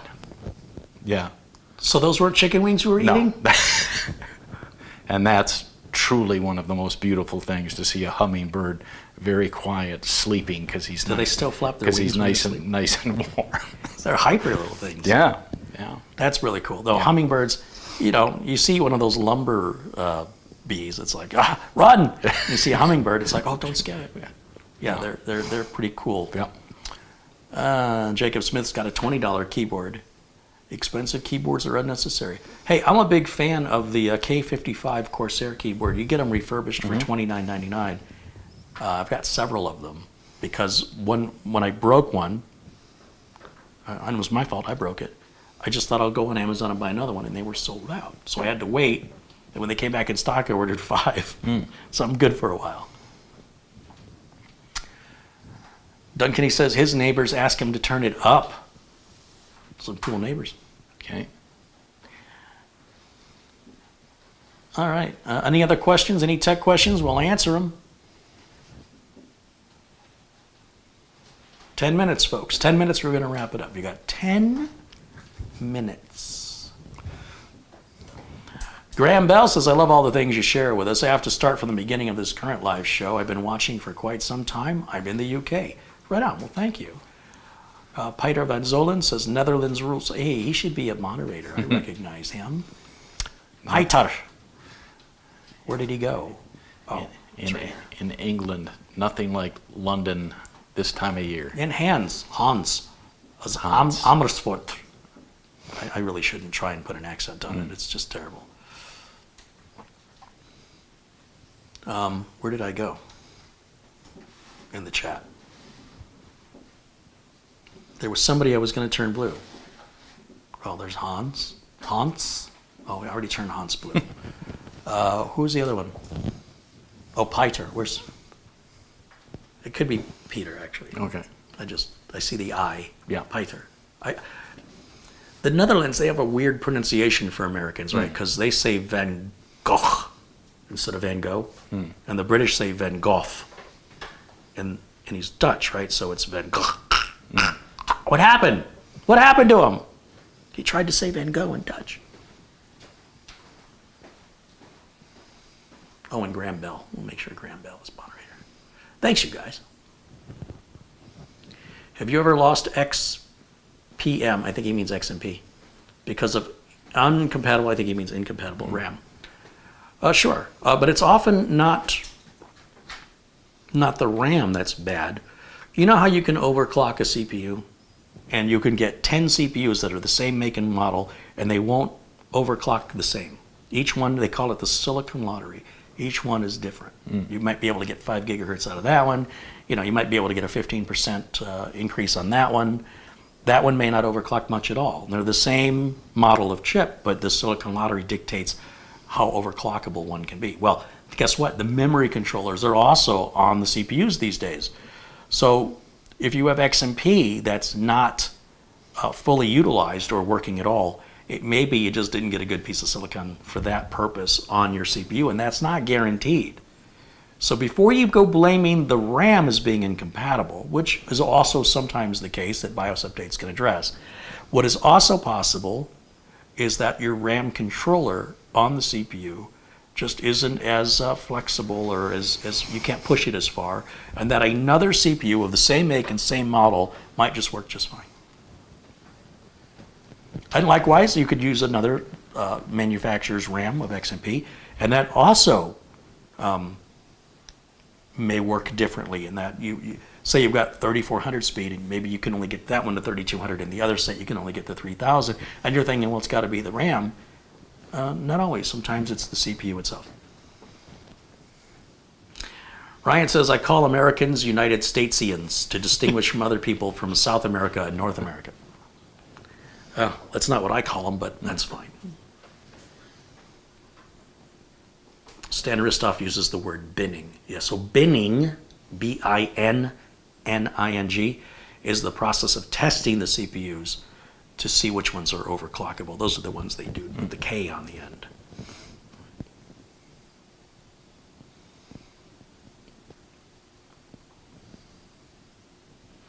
Photo Ray says, Carrie, I need to get with you on our photo stuff. Yeah. He says, I am free now, so let me know when's good. Remember how I said everybody reaches out to me right in this time? Although in his case, right. we did have plans to get together. Yeah. But it's just a super, super busy time for me. But we'll talk. I need to talk to Photo Ray and catch up with him. Yeah. ER3888 says, wow, thanks you guys. I replaced all 4 with 2 sticks, and it works great now.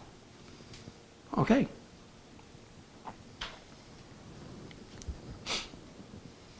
AJ Haverkamp says he lives in Amsterdam. We got a lot of folks in Holland today, huh? Yeah, that's cool.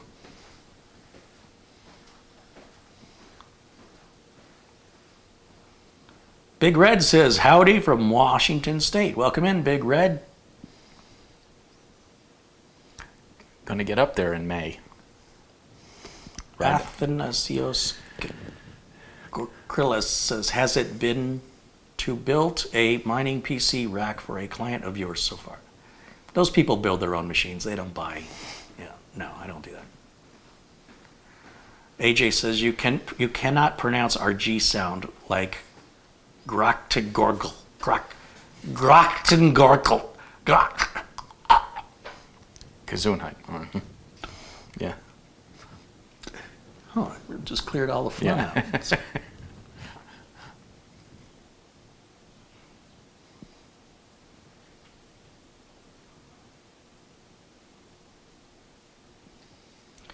Gary, do you have your own personal rig that's not a streaming PC?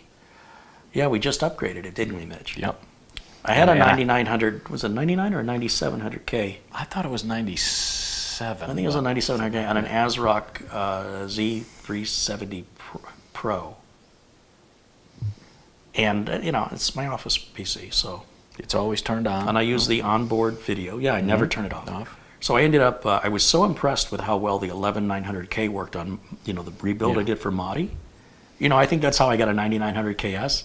I got to stop building machines for Madi because I'm like, I need one of these. Right. Anyway, I brought the machine back here, and Mitch helped me out. We did it off camera. We first we had a lot of dust in there, had to get out. Took the ASRock board out, and it's also got the 4 terabyte Sabrent NVMe drive that Sabrent sent me to test. I've since bought 2 more since then, and it's been in there over a year. That's the longest that computer's been off, as I turned it off, unplugged everything, took it from Studio A to Studio B, which is 30 miles away. Brought it here, put it up on the bench. We took it apart. I needed it put back together. That's why I didn't make a video out of it. I needed this done quickly. And I used an B560 HD3 motherboard, which Newegg is still selling for $89.99. That's a hell of a deal. Threw in an 11900K. The price on that on Amazon dropped again to like $429. It was. I said if the price ever went below $500, it'd be a good buy. It went to $489, and I bought like 3 of them. Then it went to $469, and I bought 1 or 2 more. And now it's at $429. Like, I'm an idiot. I should have waited, because that's 80 times 5. I spent like $300 more. Anyway, put that on the 11900K on the B560 HD3 with the Scythe Black Mugen 5 cooler. And it is screaming fast. And as we tested it with Madi's, Madi's machine never broke 73 degrees Fahrenheit on all the Prime 95 tests. And that's a power-hungry chip, too. That chip eats a lot of power. And then I moved the 64 gigs of RAM I had in there over, two sticks of 32. And we took the 4 terabyte NVMe, and I said, Mitch, watch this. We took the NVMe drive out and plugged it in from the ASRock Z370 onto the Gigabyte B560 and just turned it on, and it booted right into Windows. Didn't have to reinstall anything, but I did have to reactivate Windows, and I had to reactivate Office. Right. But otherwise, everything was fine. Yeah. Yeah. And then I took it back over to, I did the cable management, took it back over to Studio A, hooked everything back up, turned it on, and it's on now. And I'm so jealous. Oh, I is it responsive. I must have one for myself. When I click on stuff, I kind of felt like that Sabrent drive was being held back, and I couldn't figure out why.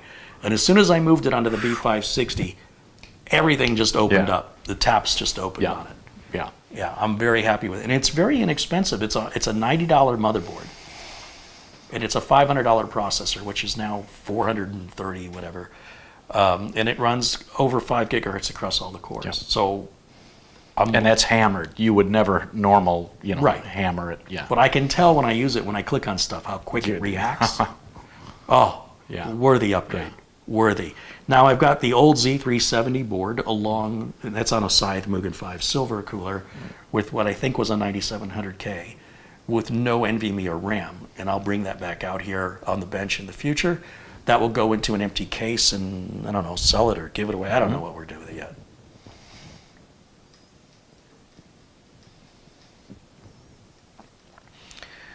Bofa D's says 73C and Prime 95 pulling over 250 watt. Yeah, go check it out. Watch when did we do that? Was it last week? It was the week before. 2 weeks ago? Yeah. You'll see it because it's the only one I've got an 11900K build in. It was a Friday, right? Yep. Yeah. And it's happened live, unscripted. You see the whole thing. 20 minutes on Prime 95, flat out. Yep. Yeah, never broke 73. Yeah, just very impressive. Yeah, it's incredibly. David wants to know if the case behind me is taller than the Cosmos 2. David must have just got here. We just talked about that about 2 hours ago. Yeah, it's bigger. Paul wants to know, Paul Baxter says, when are you coming to the UK? Boy, I'll tell you what, I would love to go to the UK. But this is not a good time to be traveling. But I would love it. I've watched so much British TV, I feel like I know my way around there if I was there. At least like London and Cardiff, stuff like that. Robert Malovich with a $5 contribution says, another killer show, Kerry. Keep up the good work. Thank you, Robert.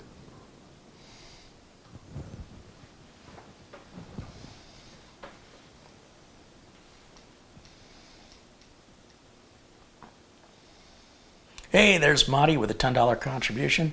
He says, time to eat. Amen, brother. Yeah, what are we going to do today? I don't know. We're going to think about that. I was thinking about having a little bit of reindeer. I heard it's in season. How about some roadkill? All right. Mitch, when are you coming to Canada? That would probably be the end of May when I do the motorcycle trip, Phoenix to LA, LA to Frisco, Frisco to Portland, Portland to Seattle, and then Seattle to Vancouver and home. So that would be probably the end of May is what I'm thinking, where the weather will be nice. You know, they say when you come to Canada, like it's a Rhode Island. You know what I mean? Like, Canada's a big place. You could be in Canada and still be no closer to them than you are now. Yeah. So. You know, Vancouver to Toronto or Nova Scotia. Or Windsor. Where we. Well, yeah, Windsor, right across the river from the Detroit River into Canada is quite a distance, even from Toronto or Saskatchewan. Yeah. I just like to say Saskatchewan or Saskatoon. You want to try that? Saskatoon. Yeah, it's kind of fun, isn't it? Yeah. Saskatoon. No, Vancouver I've heard is very nice. I've never been to Vancouver. Spent a lot of time in Windsor, Ontario, and a little bit of time in Toronto. Expensive. Toronto is very expensive and very crowded. And then, of course, people say, well, if you're going to go all the way to Vancouver, why don't you cross Canada all the way across Toronto and then dump down? And I'm like, no, that's that's too much riding on the bike. Even this trip, I'm on the fence about taking my motorcycle or just road tripping and taking my Subaru. So I just got to think about it. I would say, why don't you take it north into Anchorage? You do the Alcan Highway on your bike. The end of May wouldn't be a little chilly? I have no idea.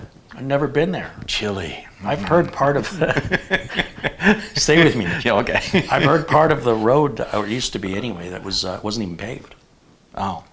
Of the Alcan Highway. I don't know if that's true anymore, but Don Dixon says it's a negative 25 in Saskatoon.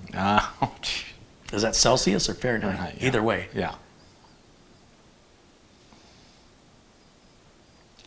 AJ says Canada's so big they even speak 2 different languages in one country. Yes, indeed.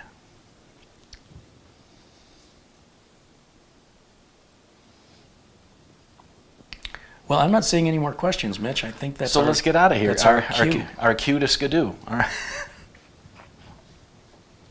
Yeah, I think so. Yeah. It's time to eat. Yep. You guys seem to be in a good mood. Mitch, don't come to Portland. It is now a cesspool.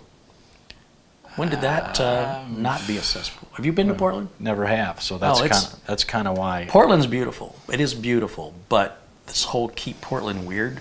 Like I think I'm a pretty unique individual. Not in Portland, I'm not. Not so much. Yeah. No, Portland. I like what Fred. What's his name from Saturday Night Live? Yeah. With the show Portlandia. Right. He said Portland is a place where young people go to retire.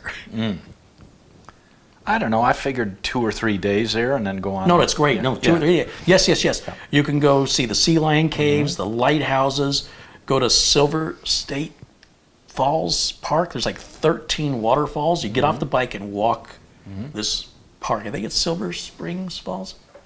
There's 13 waterfalls. You get to walk behind them. You can stand behind the waterfall. Okay. It's beautiful. You go to Multnomah State Falls, hike to the top of this double waterfall. Falls twice. Okay. Oh, it's gorgeous. No state sales tax. Okay. And now you can pump your own gas. Well, on a motorcycle, you could always pump your own gas. But if you had a car, you were not allowed to pump your own gas until maybe a year or 2 ago. Yeah, it was against the law for you to pump your own gas. Yeah, and I've always kind of wanted to visit Seattle, so, I mean. Yeah, Seattle, I don't know anything about. I haven't been there. And I hope you like coffee. Do you like coffee? Because it's everywhere in Portland and Seattle. Never had. Every block, there's another coffee shop. Never had a cup. Yeah. You will see so many. You should count them. Okay. We'll see how high you can count. Paul1961 said, always nice to see both of you guys. Take care. Stay safe with this stupid virus out there. Right on. Thank you, Paul. Back at you, my friend. Matt Power says, good night, Carrie, Mitch, and all of chat. Be well and be safe. Isn't that an amazing community we have? Such kind people. Everyone have a wonderful weekend. and see Spider-Man if you're so inclined. I think I'll go Monday or Tuesday during the day, and IMAX, of course, the giant screen, and enjoy myself. Yeah. All right, well, you let me know how that is. I will. I probably should see the first two before I see yeah. that one. Mr. Movies will give you the full review. Right on. No, all right. No spoilers. And we'll be back. I will be back Okay. next week. I'm not quite sure what my schedule is. I'm hoping to free up to do some of these reviews and do more Q&A and stuff like that. So we will see you all next week. Enjoy your weekend and have a safe, happy weekend. Don Allen contributes $5 here right at the end. Says, thanks for the class. Right on, Don. Yep. Thank you. Thanks, everyone, for all tuning my in and friends joining Blue. us. Yeah. Oh, we had a contribution from Stephen Bernstein that was quite generous earlier. And I need to give him credit at the beginning of a show because he might even not be sticking around as long. So I can have 3 wings tonight instead of 2? 3 wings? Okay. Give him an inch, you know? Anyway, huge shout out and thank you for the generosity. It's not the first time Stephen Bernstein's done that. And who knows, maybe we'll send a computer his way as a way to say thank you, but I got to talk to him. And for everybody else who has contributed any amounts, even just participating in the chat, being friendly, thank you guys so much. It means the world to me that we have this amazing community and that I'm able to do this with the help and support of viewers. Yep. All right, well, we'll see y'all again soon. Until then, Bye for now.